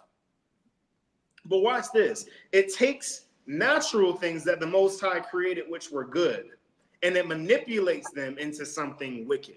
Understand, everything the Most High created in the first 6 days of creation was good. There was no evil whatsoever. So where did the evil come from? Brothers and sisters. So while these potions and enchantments may work for a specific purpose, they always demand something in return.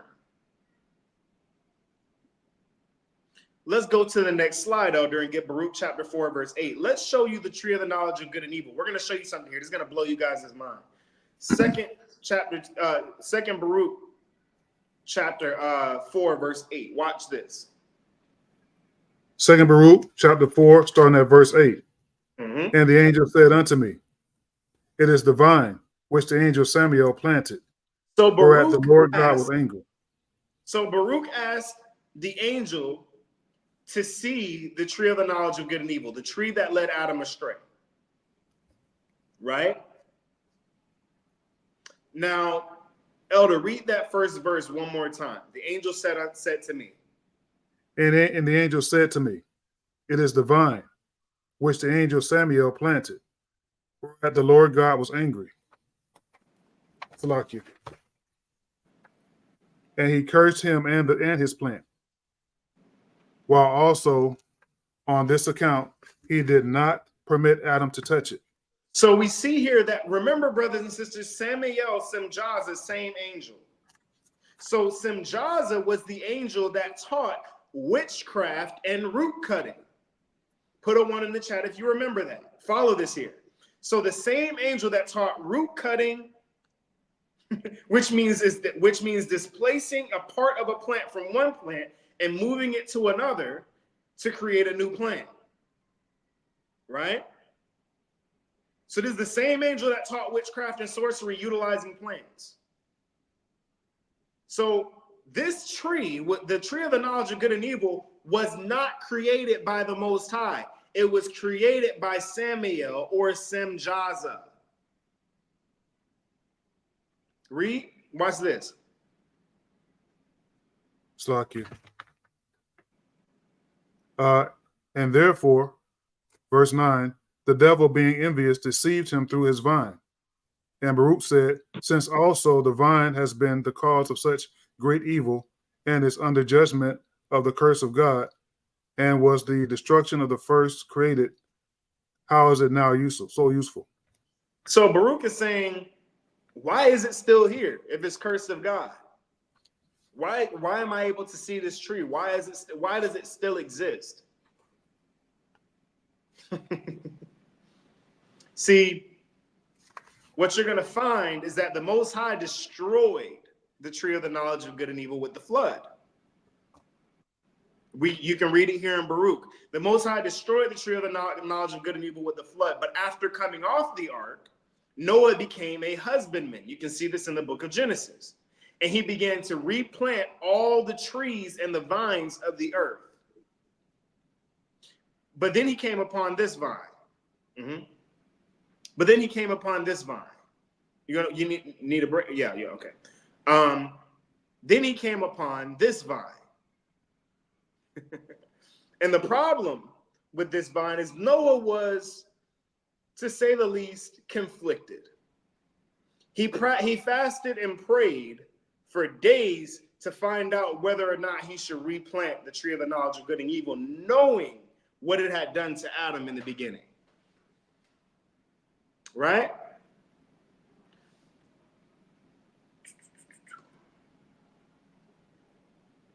Going forward to Baruch chapter 4, verse 15. Watch this, brothers and sisters. And he said, Lord, this is dropping down to verse 15. He said, Lord, I entreat thee to reveal to me what I shall do concerning this plant. But God sent his angel Saraciel, and he said unto him, Arise, Noah, plant the shoot of the vine. For thus saith the Lord, its bitterness shall be changed into sweetness. Its curse shall become a blessing. And that which is produced from it shall become the blood of God. As through it the human race obtained condemnation, so again through Yeshua Christ, the Emmanuel, will receive in him the upward calling, and entry into paradise. Right? So what is this talking about here, brothers and sisters? Noah was told to replant the tree of the knowledge of good and evil. He said to replant it. Right? Why? Because he would use the tree of the knowledge of good and evil to create a path of salvation for his people, not in the way that you think. Elder, go to the next slide. Not in the way that you all think. You're going to see here what the true destiny of the tree of the knowledge of good and evil is. Elder? Yes, sir. Can you pick up from verse 16? Verse 16. It's like you. One moment.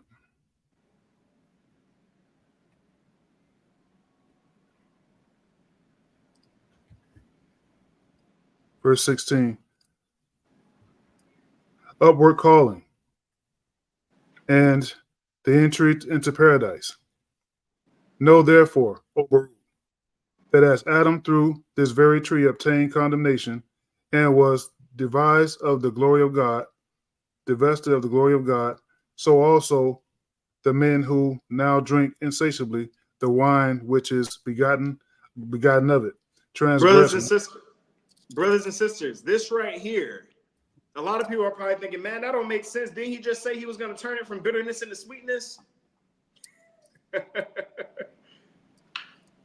Brothers and sisters, the path through salvation is not for the wicked, it's for the righteous.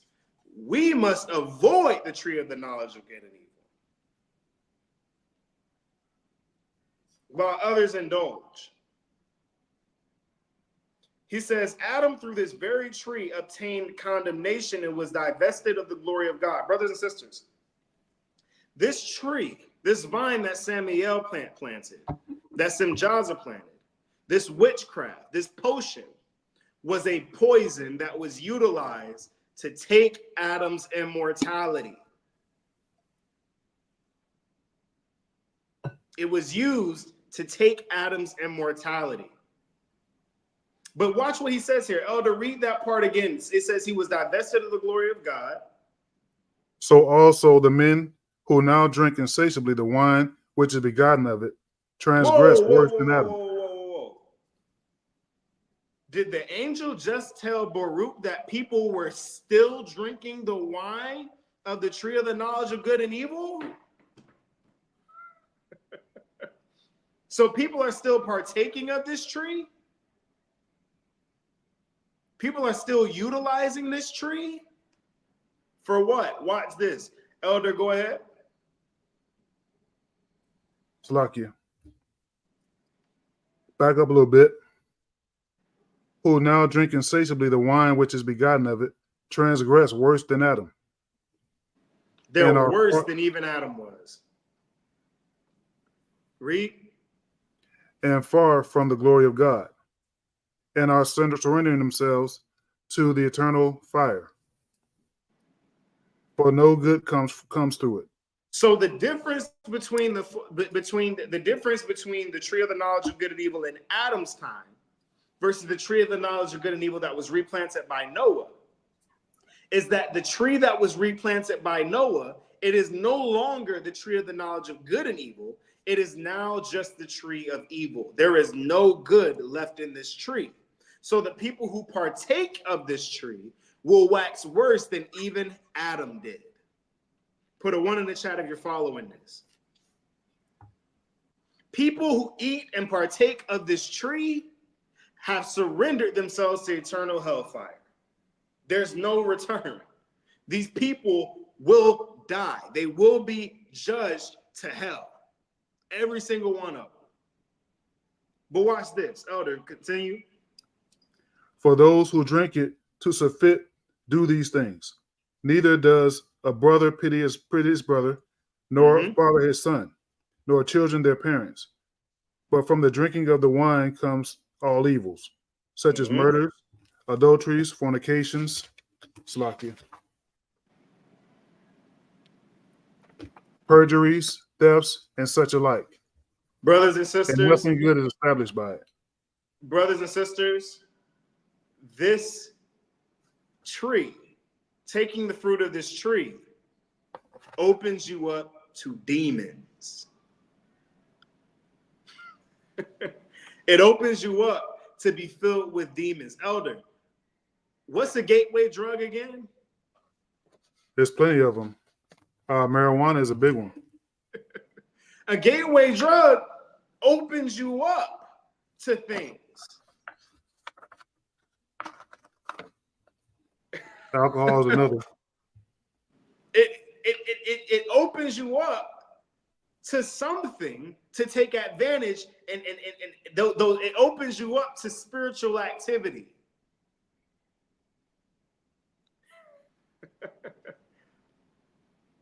Brothers and sisters, he says the people who drink the wine come all evils, as murderers, adulteries, fornications, perjuries, thefts, and such the like. Brothers and sisters, when people start taking what happened, what they're going to be taking here in a little bit, they will be divested of everything. There's no return. They are using the pharmaceutical industry to prime people's body for the final strike.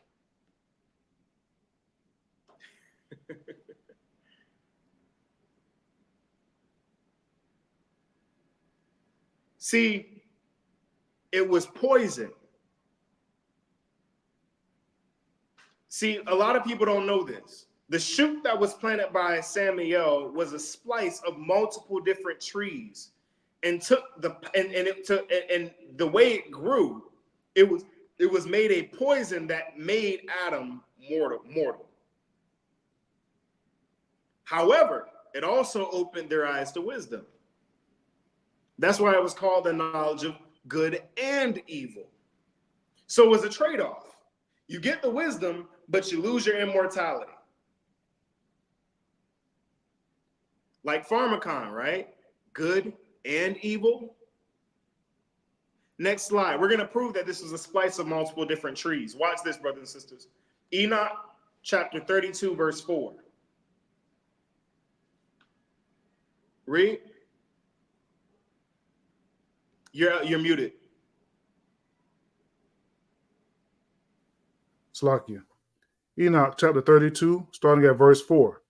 That tree is in height like a fir, and its leaves are like those of the carob tree, and its fruit is like the clusters of the vine.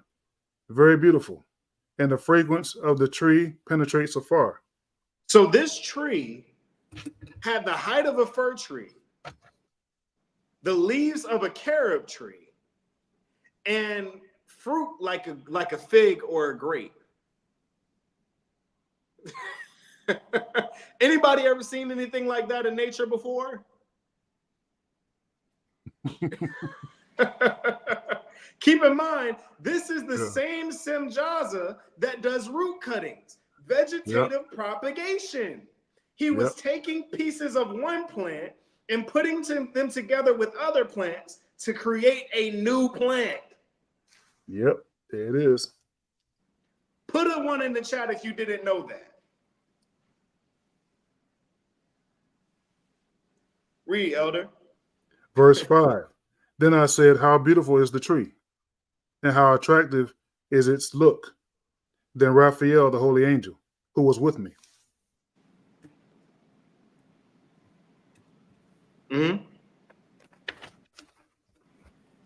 Slakia.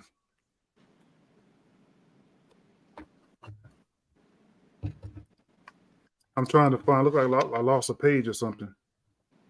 No problem. I'll read it here from I'll read it here from the PowerPoint here. It says, this is the tree that he said in answer to me and said, this is the tree of wisdom, of which thy father, old in years, and thy aged mother, that's talking about Adam and Eve, brothers and sisters, who were before thee, have eaten and learned wisdom, and their eyes were opened. They knew that they were naked, and they were driven out of the garden. Brothers and sisters, this is a description of the tree of the knowledge of good and evil. In case you haven't drawn the conclusion yet, he says, many from this time forward, from Noah replanting the vine, right? He said they would wax much worse than Adam because this new version of the vine has been stripped of all good. And those who partake have essentially sealed their fates for damnation. Why? Because there's a trade-off with this potion.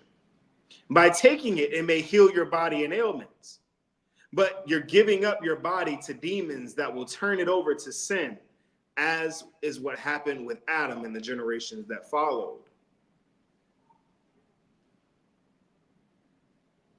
So you may get rid of what you're looking to get rid of. You may get rid of what you're looking to get rid of, but just know that you're inviting something else in.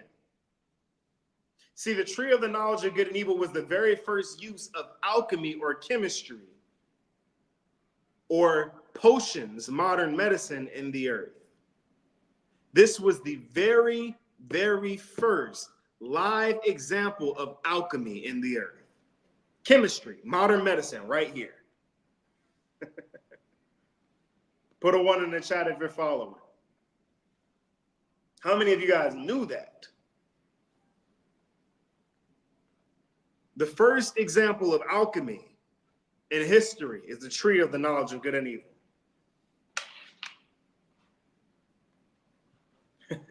Let's get this, Elder. Let's go to the next slide. This is a book called Religion, Magic, and Science in the Early Modern Europe and America. Let me say that again. This is Religion, Magic, Science in the Early Modern Europe and America by Allison P. Coudert. Let's go to the next slide, Elder. Okay.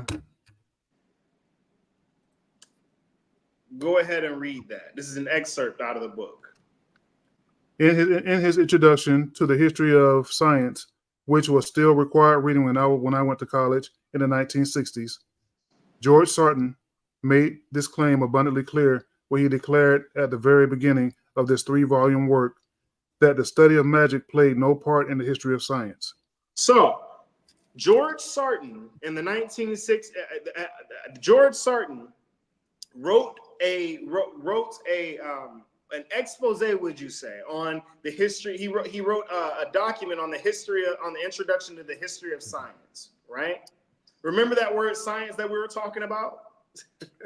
This man believes that science is exclusive from magic, not realizing that modern science comes from magic, right? This was a book that was being read in medical school. Elder, what is his quote? Go ahead and read his quote there.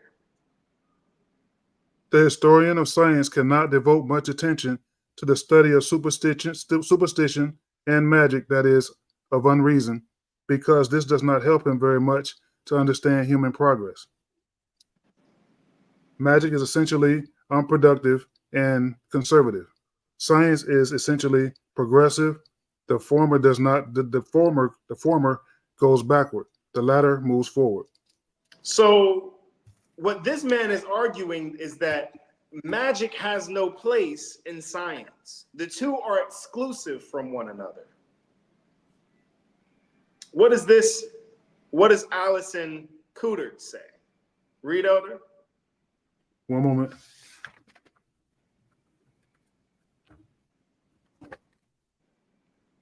It looks like there should be another part to this. The top part looks like it's missing. I'll start here, though. This view was radically changed with the publication of Francis Yates, Giordano Bruno, and the Hermetic Tradition. So Francis Yates wrote a book called Giordano Bruno and the Hermetic Tradition in 1964, right? Now keep that in mind, brothers and sisters. Keep in mind that word hermetic. Hermetic, right? Everyone keep a mental note, write it down if you have to, but that word hermetic is important. Read. And a succession of scholarly books arguing that religion and magic were not antithetical, yeah, to the science, but in many cases actually promoted it. So what she's showing in her book is that science and magic are not against one another, but rather one actually promoted the other. Read. According to these historians, it is not out of the confusing mix of mysticism, magic, religion, and science that a positive view of human beings developed, along with the conviction that science is a noble tool in the inevitable march of progress.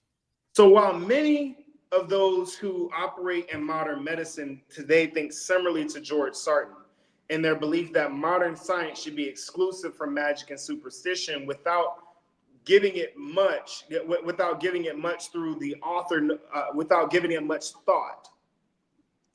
The author notes that there are others who are historians of modern medicine who find that not only does modern science utilize magic, it also promotes medicine utilizing magic and superstition. It actively promotes it. It doesn't only utilize it, but it promotes it. Right? How do we know this? What we're going to find here in a couple of moments is that magic, mysticism, religion, and science all would play major roles in the progress of modern medicine. Put a 1 in the chat if you're following. I know there's a lot of information. So it says here, so essentially what she's arguing is that not only does modern science utilize magic, mysticism, religion, etc., but it actively uses and promotes it. One particular word we have to pay attention to here is the word hermetic. As we will continue to see this word show up through our endeavor to find the truth about medicine. Let's go to the next slide. This is an article from GreekMedicine.net called Alchemy and Medicine. Alchemy and Medicine. Go ahead and read the first excerpt out of that, Elder. The first paragraph. Today we tend to dismiss the alchemists as nothing more than dubious hucksters and impractical dreamers whose sole mission is a misguided search for ways to transform base metals into gold. But actually, they are much more than that. As forerunners of modern chemists. What? As the forerunners of what? Modern chemists. Oh. Read. Modern chemists, they originated many chemical processing methods that are still in use today. So this article starts off by stating exactly what we read earlier from George Sarton from his introduction into the history of science regarding the dismissal of modern scientists and doctors of magic and mysticism. They dismiss it as simply superstition, right? It also confirms the information that was explored earlier regarding alchemists being the originators of chemistry, right? We've seen it in the definition. It's Merriam-Webster's, the etymology of the word, the etymology of the word chemistry goes directly back to alchemy. So this we know. This is a fact, what they've stated so far. What's the next paragraph say? One of the key areas. One of the key areas in human endeavor that the alchemists were involved in was medicine. Was what? Medicine. Read. The essence of medicine is transformation. Is what? Transformation. Brothers and sisters, what is the essence of alchemy? Transformation. Changing one thing into another.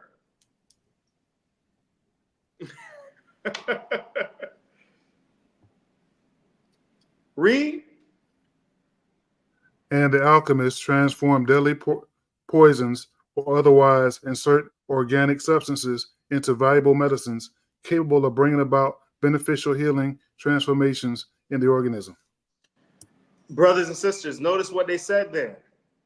It says that they would transform deadly poisons and otherwise inert organic substances into valuable medicines capable of bringing about beneficial healing transformations. Transformations. Not getting rid of the sickness, but transforming it in the organism. Brothers and sisters, it has nothing to do, modern medicine, modern science has nothing to do with healing. It's all transformation. You're changing one issue into another. Put a 1 in the chat if you're following here. Alchemy at its core is transformation. It originally started with them trying to turn base metals into gold. And turning one thing into another. This is also the goal of medicine. The creation of potions and elixirs to quote unquote heal is not a matter of curing the disease, but rather transforming it. That's why medicine in Hebrew means to cure. While in medicine, they beat around all the bushes when really they aren't curing anything. They're transforming it.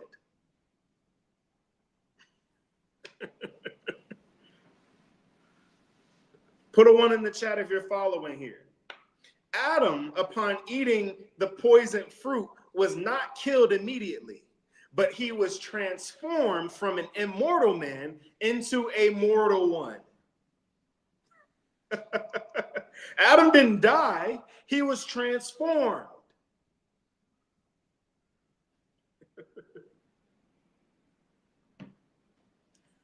See, brothers and sisters, why do you think Christ said, be ye transformed in your mind, in your body, in your spirit? Elder, you know the scripture, you used to read it to a lot. You used to read it to us a lot when we were little. Be ye transformed in your mind, right? See, the thing is that there's a transformation that takes place with the Most High, but Lucifer, being the cheap knockoff dollar store version of everything that he is, has his own transformation. He wants to transform you too.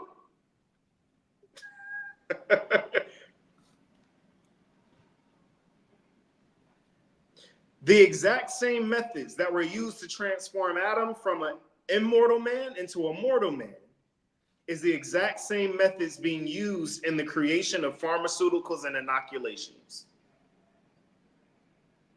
Let's give the next paragraph, the alchemical tradition. The alchemical tradition in Greek medicine is based on Hermetic philosophy. It's based on Hermetic philosophy. That word comes up again, Hermetic. We're seeing that word Hermetic again. Read. Which was founded by the legendary Egyptian philosopher King Hermes Trismegistus. Trismegistus. Okay. Or the thrice great Hermes. Many alchemists equate him with the Greek god Hermes or Mercury. Oh. What's his description, Elder? And take his winged serpent intertwined staff with their symbol or emblem. So we see a white paper talking about Hermeticism. Right? And now we're seeing an entirely different white paper, once again talking about Hermeticism. So now we have to begin to understand who Hermes is. It says, and now we're seeing outright that the alchemical tradition is based on Hermetic philosophy in Greek medicine. Right? So now we're starting to go back to the gods. Brothers and sisters, remember I told you we're going to bring this full circle? We started off with the fallen angels. We went down through the process of how they taught alchemy to chemistry to modern medicine. And now we're seeing where modern medicine is going back to the fallen angels here. So we know that this god Hermes goes back further than Greece.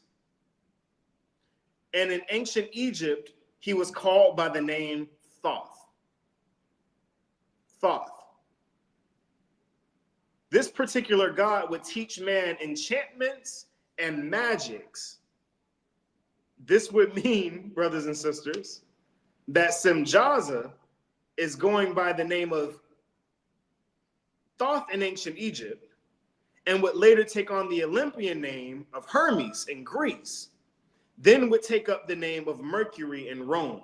Brothers and sisters, Thoth in Egypt, Hermes in Greece, and Mercury in Rome are all the same god. They're all the same person. And all of these and all that is attributed to alchemy and modern medicine goes back to this one god. Who is it? Next slide, Elder. Let's go to the Britannica and get Hermes Trismegistus. Let's figure out who Hermes Trismegistus is. Go ahead and read that. Hermes Trismegistus, the Greek name applied to the Egyptian god Thoth, was the reputed author or source of Hermetic writings, works of revelation in occult subjects and theology. Thoth was the scribe of the gods, the inventor of writing, and the patron of all arts dependent on writing, including medicine, astronomy, and magic. So, okay, so brothers and sisters, in the chat, can somebody tell me who was the fallen angel that taught people medicine and magic, root cutting and magic? Who was that angel? Because they're attributing those same accomplishments of that angel to this particular Egyptian god, Thoth. Interesting. Read, Elder. At least as early as Herodotus. Greeks had identified him with their god Hermes. With their god who? Hermes. With their god Hermes. Read. And by the 3rd century BCE, the identification was official. So now we see that Hermes and Thoth are the exact same god. And this was the god that taught man medicine and magic. That's correct. The god, that the fallen angel that is being identified here is Semjaza.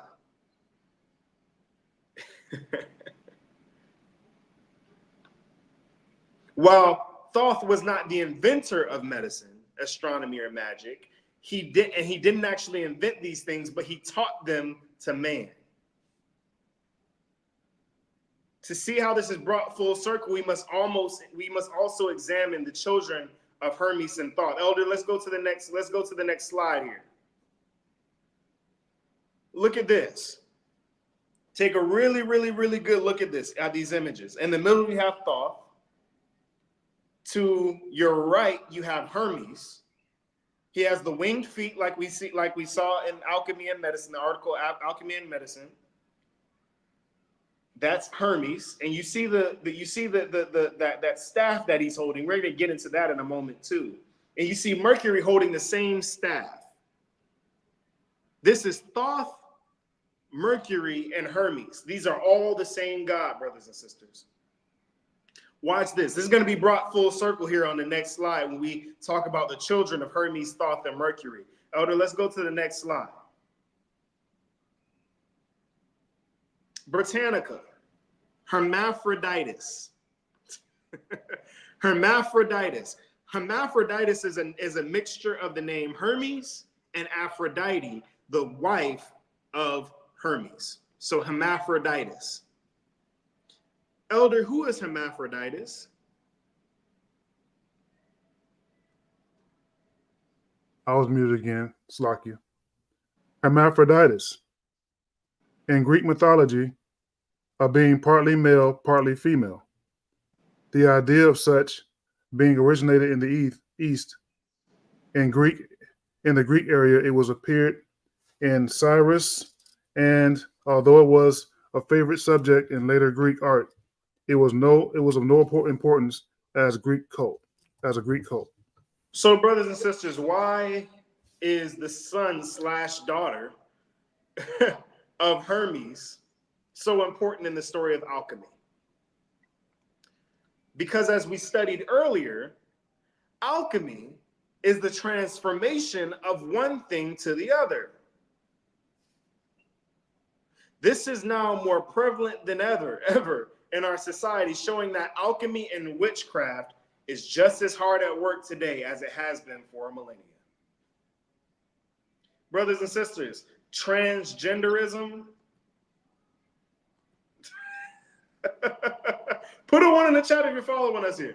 I mean, transgenderism, transmutation, trans this, trans that, trans this, trans that, all throughout the last couple of years has been getting pushed hard.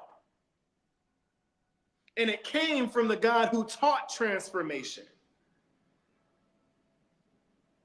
Hermes, Thoth, Mercury, Semjaza, root cuttings, magic, alchemy, all of it goes back to the fallen angels.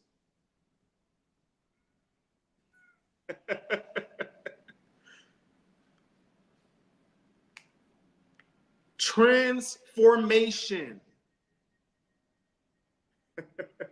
Now we want to examine something else. We want to look at something else because now there's another important piece of this here. Let's go to the next slide, Elder. Look at this. The battle of the snakes. On the left-hand side, you have the staff of Asclepius.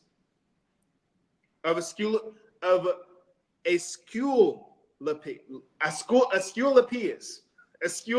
the staff of Asclepius, right? And on the right, you have caduceus.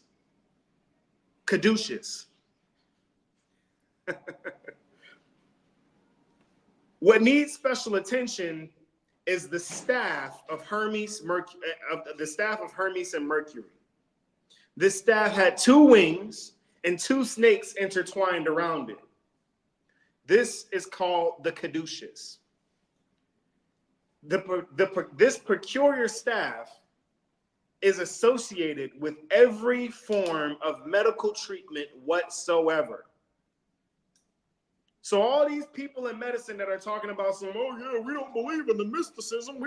Medicine is purely about science. Every single thing that we've examined about modern medicine and chemistry has gone right back to Hermes, Thoth, Mercury, Semjaza, and magic and witchcraft. Every single thing.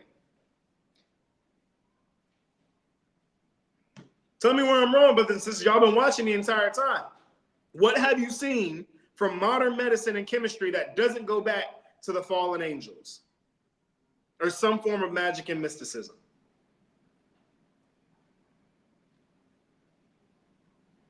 Let's go to the next slide. I want to show y'all something. This is, again, the National Library of Medicine. This is the National Library of Medicine. And it's an article that says things you didn't learn in medical school. Caduceus. Elder, let's go down to we're going to go down to where it says there are certain things. Caduceus.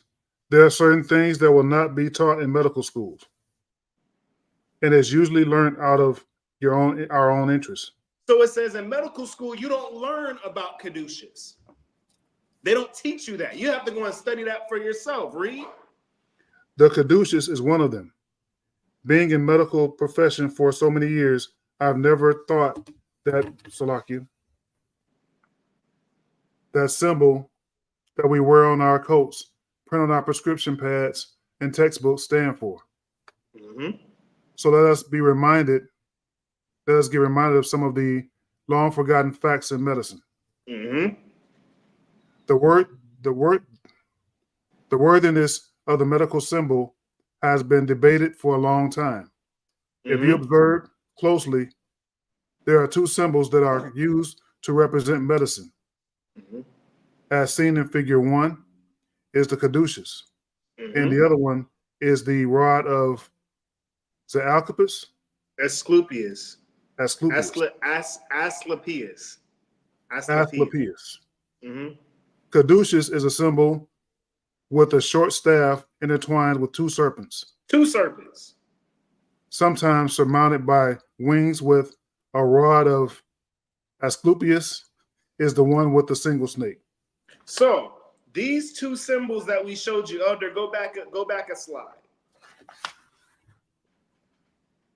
These two symbols of the rod of Asclepius and the caduceus are similar but very different in their meanings and origins. They're two very different things. One has origins in the Bible, while the other is a distortion of the creation of God. So both of these have origins, but one is a complete distortion of biblical understanding. Elder, let's go forward two slides. Let's look at the staff of Asclepius.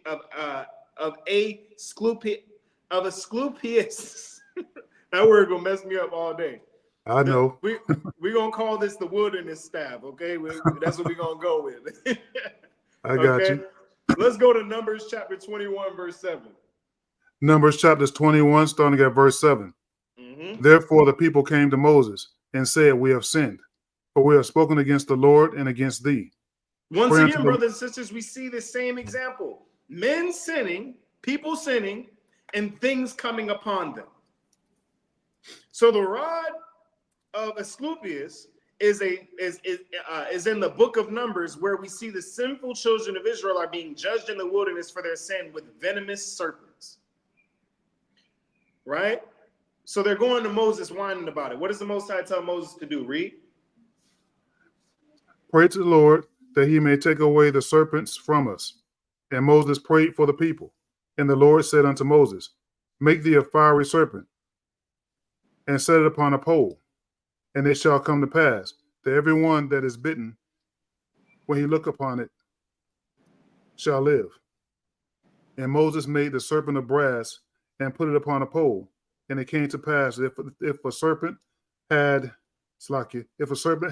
bitten any man, when he beheld the serpent of brass, he lived. Slakia.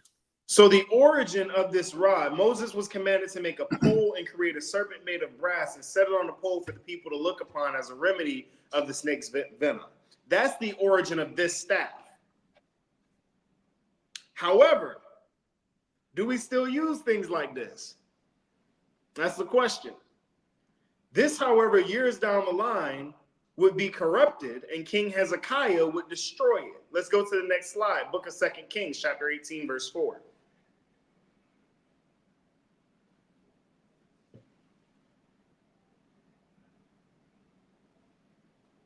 Slakia, muted again. 2 Kings, chapter 18, starting at verse 4. He removed the high places and break the images and cut down the groves and break in pieces the brazen serpent that Moses had made. For unto those days the children of Israel did burn incense to it and called it Nehushtan. Nehushtan. The children of Israel, as they often do, began to worship the bronze serpent. That's what Nehushtan means. Nehushtan means the bronze or brass serpent. So of course, something that wasn't supposed to get worshipped began to be worshipped by the children of Israel. So King Hezekiah destroyed it. Right? Its destruction symbolized the destruction of the previous ways utilized to be healed. How do we know this? Because the Bible says that Moses lifted up the serpent, and so shall the Son of Man be lifted up. And those who look upon him will be saved. So we aren't looking to a serpent anymore. We look to Yeshua for our healing. Although we do have natural things for our remedy, there is no remedy without Yeshua, especially not in this time. You can have all the herbs you want. You got everything you need, but there's no healing without Yeshua. Huh. Put a 1 in the chat if you're following us here. So yes, this particular staff at one point was used for the healing of the people, but with its destruction symbolized a new way of healing that came only through Yeshua.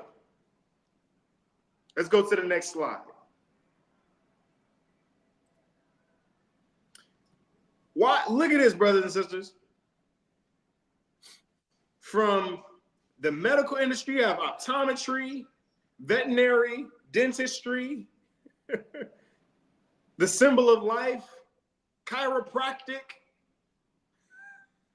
All of these things use a different form of the Kedushas. The creation of the Kedushas was a symbol showing that the gods would provided the alchemists with the wisdom and knowledge and needed to change man, to change and transform man. This had nothing to do with healing man. This had to do with transforming man. How do we know? Elder, go to the next slide. Oh. Wow. There you go again. Look at that. What y'all think, brothers and sisters? Put a 1 in the chat if y'all seeing this right now. If y'all seeing the same thing. Wow. It's my first time seeing that. It was not a symbol of healing. It is a symbol of genetic transformation. Has anybody ever heard of Darwinian alchemy? Y'all didn't know that Darwin was an alchemist, did you? Wow. He was studying the changing and morphing and the evolution of genetics. The end of this is going to be changing what you are the same way that they changed Adam. And they're using the pharmaceutical industry now to begin the transformation. The first jab was just a primer. The second jab is to adjust you and to prime your body for what they're going to put up here. And here. Wow. How many of y'all knew that? I'm gonna need y'all to comment on this one. This is why huh? That's the first time I've seen that. Man, I thought about it. Wow. I was sitting while I was typing this up, and the Mozart, he was like, man, look up a strand of DNA. And I went and looked at it, and I'm like, what? And I was like, there has to be some history that relates to this. And I went and looked up Charles Darwin, and it turns out Charles Darwin was an alchemist. And he had his own methods in genetic mutation and transformation that had to do with Darwinian alchemy, taking genetics from one animal and putting it with another animal, useless genes, to create something new. Wow. Y'all thought this was just about evolution. Oh yeah, we turned from fishes into whales, and then the whales got legs and walked on land, and then we all turned into apes and hippopotamuses, and somehow we ended up people.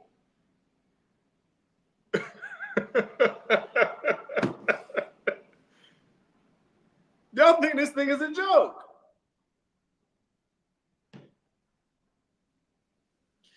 The intertwining of the snakes resembles that of a strand of DNA. The goal is to utilize the health and the covering of health and healing, while backwardsly using poisons to mutate and destroy man. Lucifer race, brothers and sisters. Y'all know what I'm talking about. Lucifer race.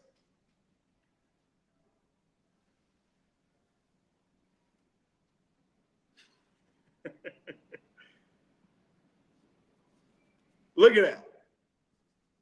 I bet put a one in the chat if you've never seen this before. If you've never seen side by side the caduceus and its strand of DNA.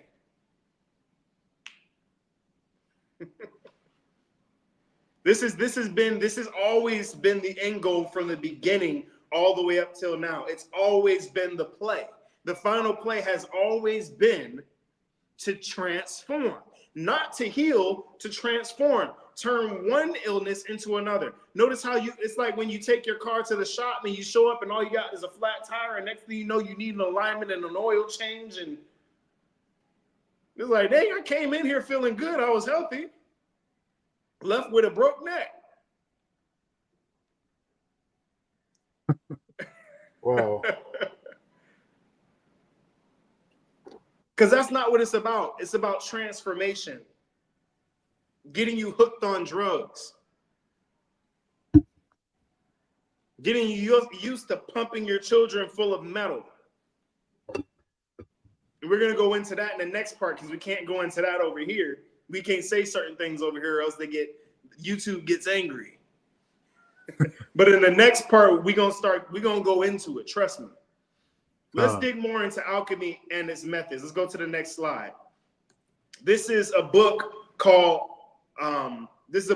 Magic, Mysticism, and Modern Medicine: The Influence of Alchemy on the 17th Century England, by Lindsay Fitzharris class of 2004, Illinois Wesleyan University. This is a white paper. Elder, go ahead and read that. I don't have that. You don't have it? I'm at the end of the document right now. Oh, okay, you didn't get the updated document. Salakia. So it says here, traditionally, historians of science have characterized alchemy as pseudoscience. Once again, we're seeing them talk about alchemy in the same way that George Sarton was talking about alchemy, saying, oh man, you shouldn't be dealing with alchemy if you're a true historian of science. They're exclusive, right? So it says traditionally historians of science have characterized alchemy as pseudoscience. Scholars such as Alan G. Dubis, a historian at the University of Chicago, point out that the works of Paracelsus was his follower, and his followers are riddled with mysticism and hermeticism that smacks more of the occult than that of what historians would call science. Brothers and sisters, you guys want to know who Paracelsus is? Paracelsus is the pioneer of modern day chemistry. And what they're saying about Paracelsus is that Paracelsus and his followers are riddled with mysticism and what? We see the same word again, hermeticism, that smacks more of the occult than of what historians would call science. Not until the 1970s did the historians of science begin to accept alchemy as a valid contributor to the 17th century medicine.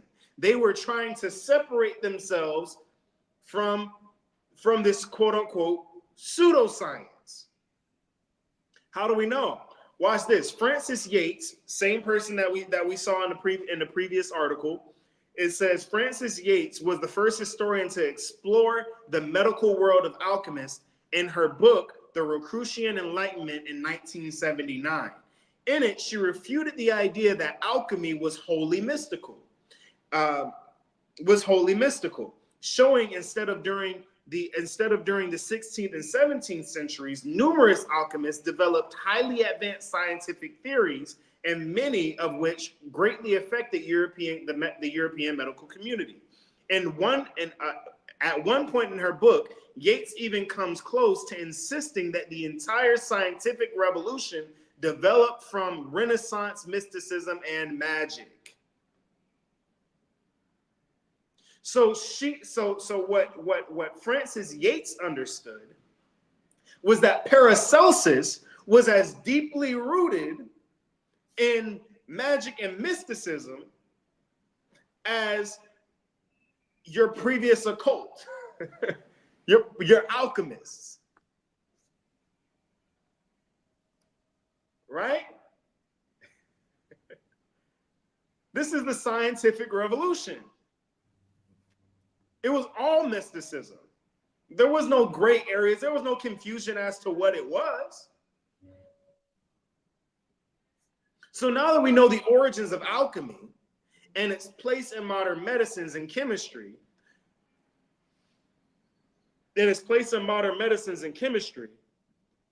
while in this part of the lesson we will not be going into the specific medicines and the complete agenda behind the use of those medicines, because you know YouTube be flagging. They be flagging. But we will go into the rest of this information on Patreon next week. We'll go live shortly on YouTube to let people know that we're going live on Patreon. Maybe do a quick Q&A, jump over, and we're gonna finish this thing up on Patreon because we can't have this. They're already shadow banning us hard. We can't afford no more pressure. or else y'all might get unsubscribed here. Playing around with these jokers.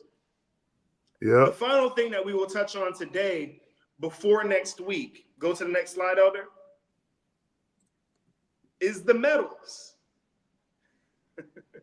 The 7 metals of alchemy, right? The 7 metals of alchemy.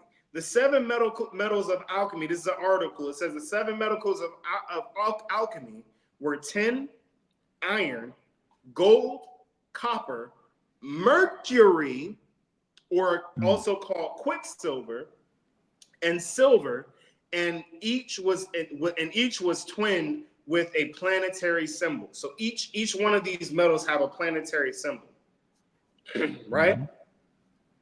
So the 7 metals of alchemy are integral in the creation of potions and elixirs, and are often used in forms of medicine, much like they are used in modern medicine, and are called by different names, such as like mercury. See, they changed the word with thimerosal. They use the word thimerosal instead of mercury. Wow. So they slip it into all of your all of your medicines, pumping you full of mercury. See, the thing is brothers and sisters, I'm gonna avoid certain words here, but if you take a medicine, right, and the only safe dose is half, say for example, it's half a milligram of mercury, right? So you take one, you're safe, right? But say for example, the doctor tells you that you need to take 3 or 4 at once. That means that you've gone 4 times the amount that's safe. So whereas taking one might have been safe for you for a certain amount of time, they just pumped you full of mercury. And what we're going to see is the effect that mercury has on the brain and on the bodily functions, what it does. How many of you guys know that mercury causes autoimmune diseases and brain damage? Isn't it interesting that more and more people, as the years go on, are getting autoimmune diseases? Is that just a coincidence? No, it's not. Of course not. Oh, let's go to the next slide. Check this one out. Mercury is a particular favorite of alchemists. It's a favorite, and we're going to prove it. This book is fact or fiction. No, fact or fantasy. Compelling compelling collection of awe-inspiring tales. This is on page 275. What do the alchemists say about Mercury? Elder, next slide. Right there, it says, Mercury is that sharp, permeating, ethereal, and very pure fluid to which all nutrition and sense, motion, power, colors, and retardation of age are due. It is derived from air and water. It is the food of life. Wow. Now, Elder, let me ask you a question real quick. I remember when I was in school, there was a mercury thermometer, right? Uh-huh. You had those too, right? Yep. What would they have to do if one of those things broke? Wow. You had to evacuate the entire school. It may not even touch you, but you got to evacuate. Yeah. So, food of life?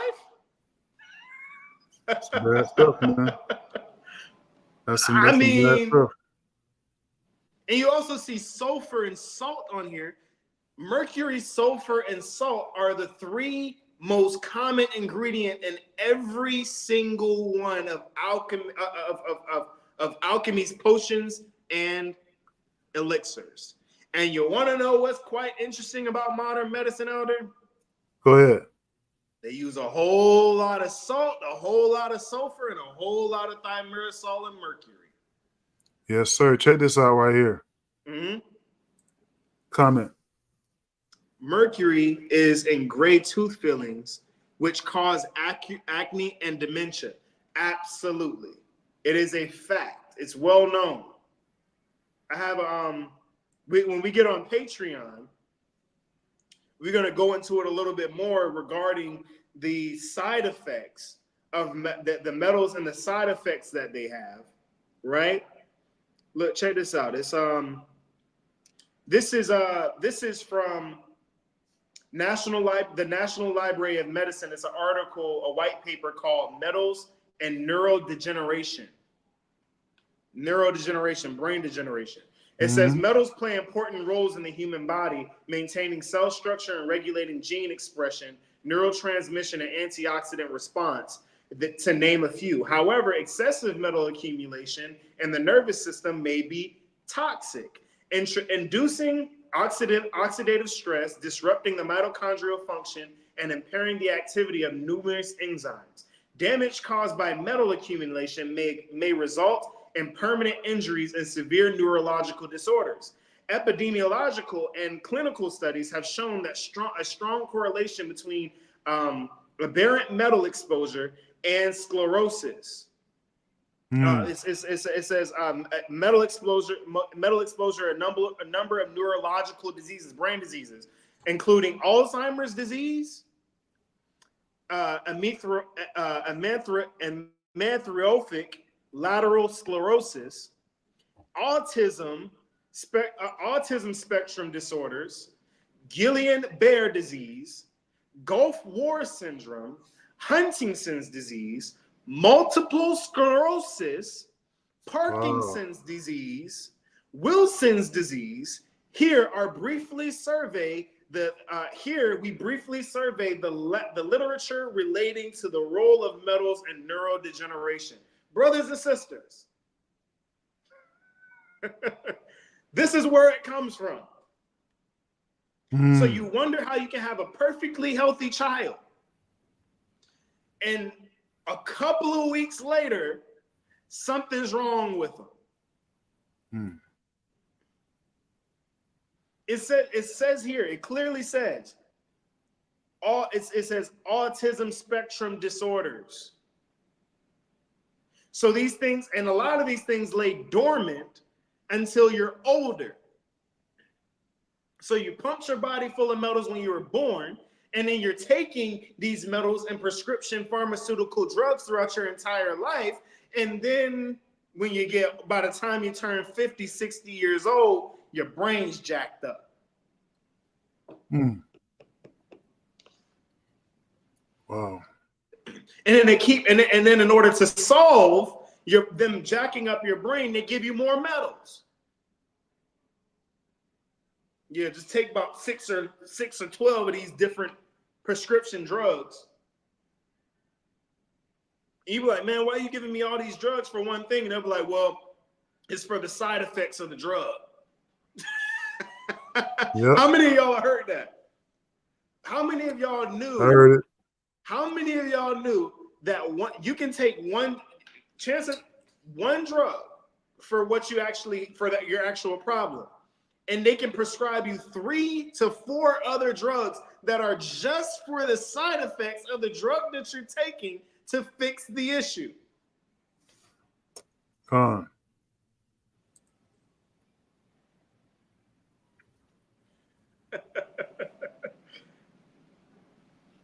The water. Brothers and sisters, mercury is a favorite of the alchemists. Alchemists love mercury. They said it's the food of life. Mm-hmm.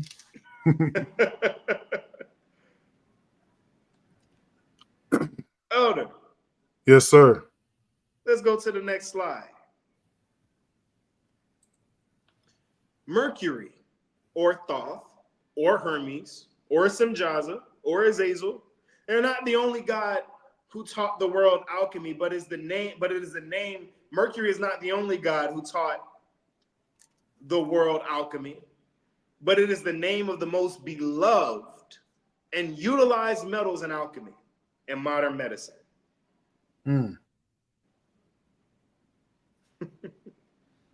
See, the thing is, y'all be thinking that this stuff is insignificant. The spirit of ecstasy on Rolls Royce, right? Nissan, all of these Nike, all of these are gods, people. Wow. Yeah, you're right. Absolutely This right. check this out. Mercury is used ranging from medications and pharmaceuticals to dental fillings and paint.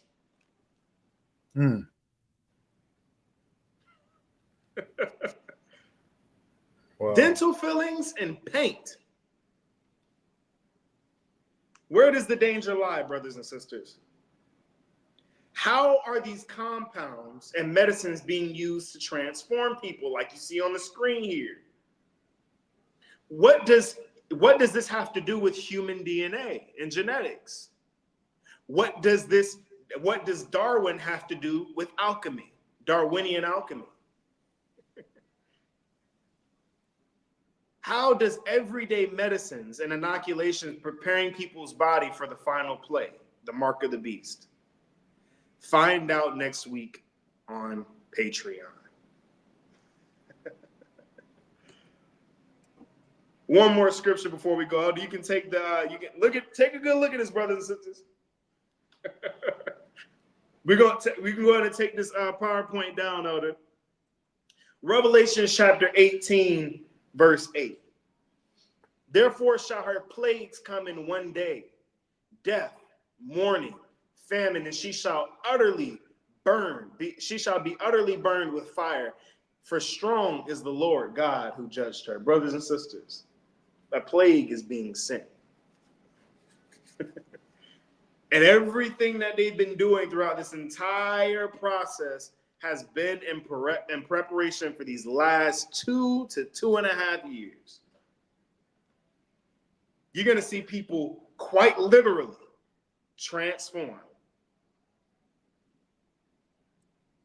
Anybody ever seen somebody who was possessed with a demon before? Put a 1 in the chat if you've seen somebody who was possessed with a demon before. Their entire face changes, doesn't it? When people take what they're going to be taking, when they take this strand, they're going to take a strand from the tree of the knowledge of good and evil, and they've already been putting it in pharmaceuticals to this point, calling them gateway drugs. So they're already priming your body for it, changing you. They're priming your body for the final shot. And when they put it up in there, when they put that thing up your nose and into your brain, Yeah, because I didn't know what that purpose of them breaking that nasal cavity was, did you? Yeah, we're gonna talk about that on Patreon as well. When they put that chip in your brain, when they put that RFID chip in your brain, like they did with the brother, like Mr. Musk did with the brother over there with the Neuralink. It is going to open people up totally for demonic activity. And you're going to see people quite literally transform. 90%. Brothers and sisters, there ain't going to be many that walk back into Israel. Not through this. That is, brothers and sisters, I'm telling you, we're going to go into it next week on Patreon. We're going to go to it next week on Patreon. We're going to show you specifically the medicines, the metals, what they're in, and all of that. We're going to go into all of that over there. We can't do that over here. They will blow this channel up out the water. They'll drop a nuke on this channel. They already been trying. Yeah. So make sure, brothers and sisters, that you're subscribed, that your notification bell is on. Share the lessons. Share this with people that you know. I mean, this is no person who's in the medical industry can deny any of the information that came out here because it came from their sources. National Library of Medicine. I have the National Library of Medicine here. I have the National Center for Biotechnology Information. Merriam-Webster, university white papers. None of this stuff can be refuted. Taz. Yep. Comment. Suri says, I worked with psych patients and saw dramatic transformations. Of course. It's all magic. Yep. What they call science, we call magic. It's witchcraft. All of it goes right back to witchcraft. But that is the conclusion of our lesson here today. Y'all probably thought it was going to be way longer. I thought it was going to be a lot longer too. Not going to lie. We did pretty good today on time, all things considered. All praises to the water, all praises to the Most High. Ahaya Bahashim Yeshaya. For those who don't know the name, I want to say this again. Ahaya Bahashim Yeshaya wa Rawach. Ahaya Ashar Ahaya, the name of the Most High, the most important name. Listen, understand everything that we talk about here. You can have all your herbs. You can have everything. You can be the ultimate survivalist. You can be Steve Irwin with the Crocs and anybody else living up in the woods. I've been in the woods for 30 years doing such and such. You know, listen, you can be the ultimate survivalist, have all the herbs and remedies. If you ain't calling on the name, the true name of the Most High, and you're not looking to Christ for healing, you'll die right beside everybody else. Understand, the people that's gonna make it to the end are the people that are supposed to make it. The water, everybody has hung in there with me through my struggles today. I don't know what it was going on, but happens sometimes. It happens. It happens. Things happen. We got to push through it. You know, I'm running on a couple hours of sleep. You know, we just gotta gotta push through it. They can't let the enemy ain't gonna stop this. He tried earlier. I'll tell you that. Yeah. Brothers, and this is why we ask for your prayers, brothers and sisters, because the amount of spiritual warfare that we deal with and that we go through on a daily basis just to get before you all is extremely high. And we make sure that our prayers are for you all, to make sure that the Holy Spirit's working with us when we bring through these lessons. So we ask that you guys pray for us as well, for our protection and to be guarded, hedged by the Most High, so that everything can go smooth. All praises the water. Does anybody have any questions while we're seeing if any questions is going in? Brothers and sisters, if you're baptized into the church, tithes can be sent right here to House of Judah IFC. We're setting up some other things to where we can get some more official ways to get donations and tithes in. If you're a part of the church, send your tithes to House of Judah IFC. We appreciate it. All goes towards the work and building up for everything that's supposed to go down, because we know this earth is coming to an end. So we got to make sure that it's all together. Only 1/10 of the amount of Israel that left will return, and it will be very few. pray and search for more. Yeah, brothers and sisters. That's right. The exile. The amount of people that left at the exile in 70 AD that the Most High cast out of the land, only 10% of what left is coming back. So a lot of people believe that that 10% is of the entire population of Israel. No. We went and broke this down. We studied it. It's going to be the amount of people that left. The amount of people that left, 10% of the amount that left. And that number wasn't very high. Okay? So understand, make your election secure. Make your election sure, brothers and sisters. The only way you can do that is by keeping his laws, statutes, and commandments and continuing to look to Yeshua as opposed to trusting the science. Trusting the science gonna drop you right into hell. Exactly. You know, because that ain't the biblical science. Oh, there is it. Nope. They doing some weird stuff back there. P. Diddy know what it is.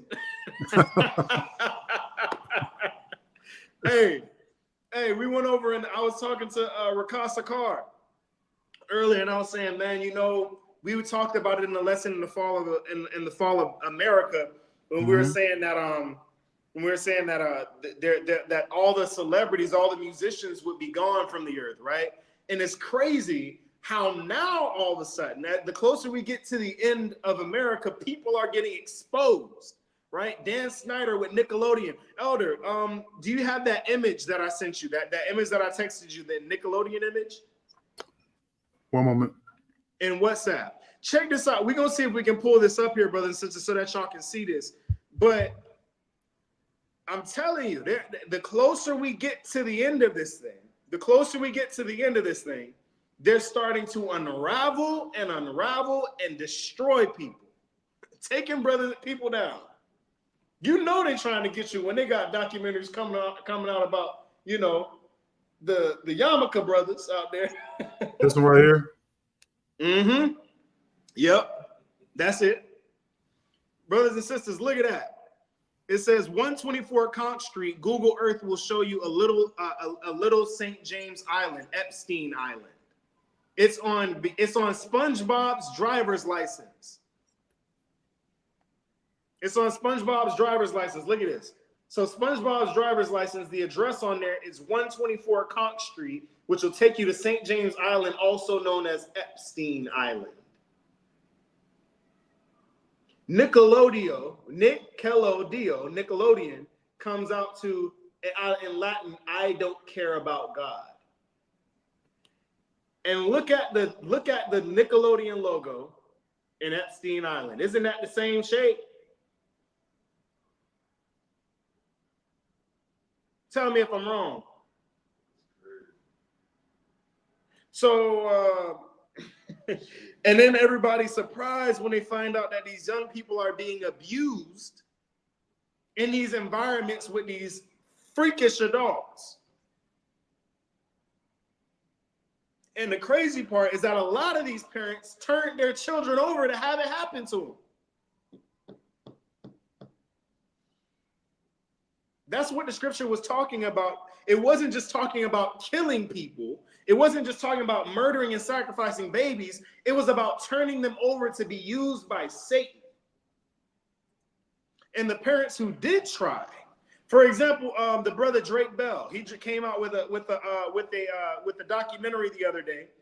Drake and Josh. Oh, do you remember the show Drake and Josh that we used to watch? Yep. So Josh's dad, Josh Peck's dad, Brian Peck, was he was convicted of child endangerment and molesting a John Doe child that was on the set of Nickelodeon. He was working as, I think it was a dialogue specialist or something like that. So he was working closely with children, teaching them their lines and everything like that, right? He got convicted and only served 16 months. Quiet on set. That's what it is. Quiet on set. That's the Dan Snyder documentary, right? So this man abused, molested, raped a young man, a John Doe, who was working on the set of Nickelodeon. Elder, Yes, sir. how about this brother only got 16 months and became a convicted sex offender?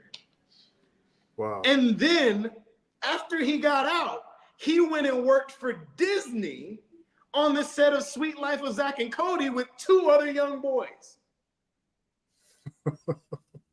Wow. So for some reason, that doesn't really surprise me though. And it came out at the beginning of this year. Drake Bell revealed that they're playing brothers. Drake and Josh were playing brothers on TV. That Josh's dad, he was the one in the case that was getting molested and sexually assaulted. Wow. Brothers and sisters, they are unraveling this thing. They are tearing down the entertainment industry, and we can see it. People are getting exposed with these lawsuits that are coming up, and people's names are getting put out there. TD Jakes getting put out there. All of these people getting put out there. All of these people who thought they was at the top. And listen, all of this thing is coming tumbling down, brothers and sisters. This is the time that we living in. That's right. It's that industry is some wickedness and always has been some wickedness and evil going on. And Drake Bell, the young man, his dad was trying to protect them. But meanwhile, you had the people on set trying to turn Drake against his dad to get him out of the way. Because his dad was too close, he didn't feel right about the dude. But they were telling Drake that his dad was stealing money and nobody liked him on set. He was stealing his money and all this kind of stuff, driving a wedge between them so that they could come in and mess with him. Wow. Man, they're destroying this industry. Everybody's going down. Y'all think it's just P. Diddy. They are. You have to pray for him, man. Because the thing is that a lot of these children are in this industry not by choice. They're in these industries from the time that they're young children, and then we wonder why they have these issues when they get older. Your Demi Lovato's, your Selena Gomez's, your Justin Bieber's, all these people were, even Bruno Mars. I was sitting with Rakasa Carr. I was like, listen, man, a lot of us think that these young people just showed up. Like, you know what I'm saying? Like Bruno Mars, we just thought that he got famous. The kid's been doing performances in Vegas since he was a baby, basically. He was groomed into this thing, and people wonder why he has issues with addiction. These people are, and it's the same thing. We need to start asking questions where these people come from. Nobody, these dudes be popping up and nobody know. Listen, I need to see a friend that went to school in elementary school with this guy. How many of y'all see some people that just show up and nobody got no backstory where they from? Where exactly Obama? Nobody know where this joker from. Where's his childhood friends? Where's the homies he grew up with? We still don't know where he from. Some say he said Kenya one day, Hawaii the next year. Nobody know where this brother from. Like this, that is what's called people a plant. If you don't know where they from, and you don't know nobody who knew them or was around them, it's a plant. We see the difference. Everybody know where Meek Mill, Jill Scott from. They grew up with it. They grew up around them. There's people that you know that there's people that actually. But if you ain't got no friends, like you ain't got no friends. Has anybody seen an interview with Barack Obama's dad? Mom? How you got a president of the United States? Nobody talked to these people before. Come on, we got to start asking these questions, man. They bringing this thing down. They sure are. And it started, and guess who kicked it off? On the first day of the new year. Who was that? Cat Williams, boy. Oh, yeah. That's where it started. Yeah, I forgot about that. That right there, and it was done that way on purpose. Because now this thing is deteriorating the closer we get. We're gonna talk about some other stuff too concerning the grid. We've seen some things, the cyber attacks. They said that the cyber attacks, remember we went into on Patreon before about the grid going down with grid down, power up, right? And here we go. An article pops up from Bloomberg. Oh, do you seen it?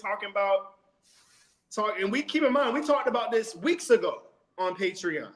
Remember, we broke it down and we said that about around the time when it was going to happen. And now they're saying cyber attacks increase during the elections, around the elections. Meanwhile, President Trump talking about the ex-President Trump talking about I hope the dollar doesn't crash after I get in office.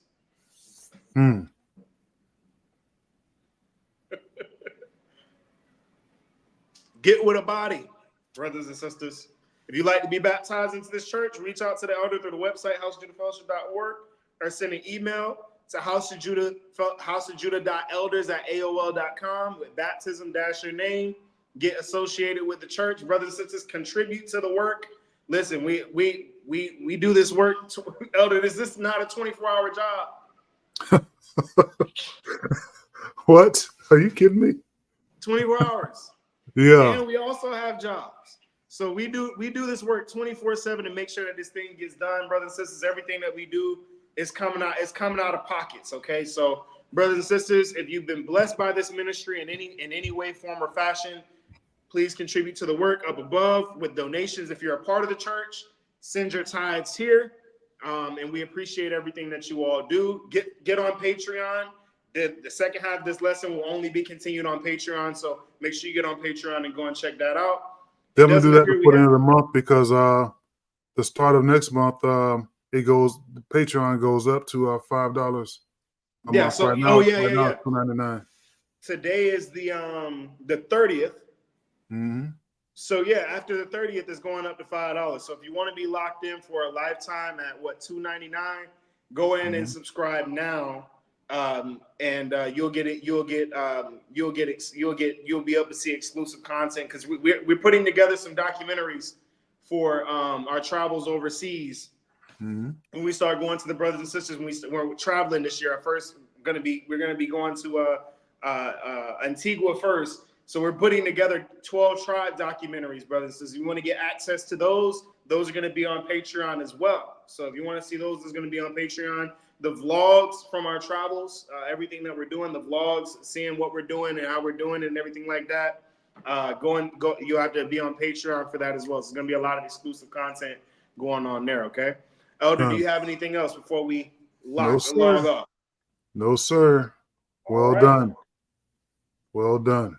All praises. Once again, brothers and sisters, we pray for you all. We love you all. Continue to be aware. Stay up on it, and we'll see you all soon. Shalom. Shalom.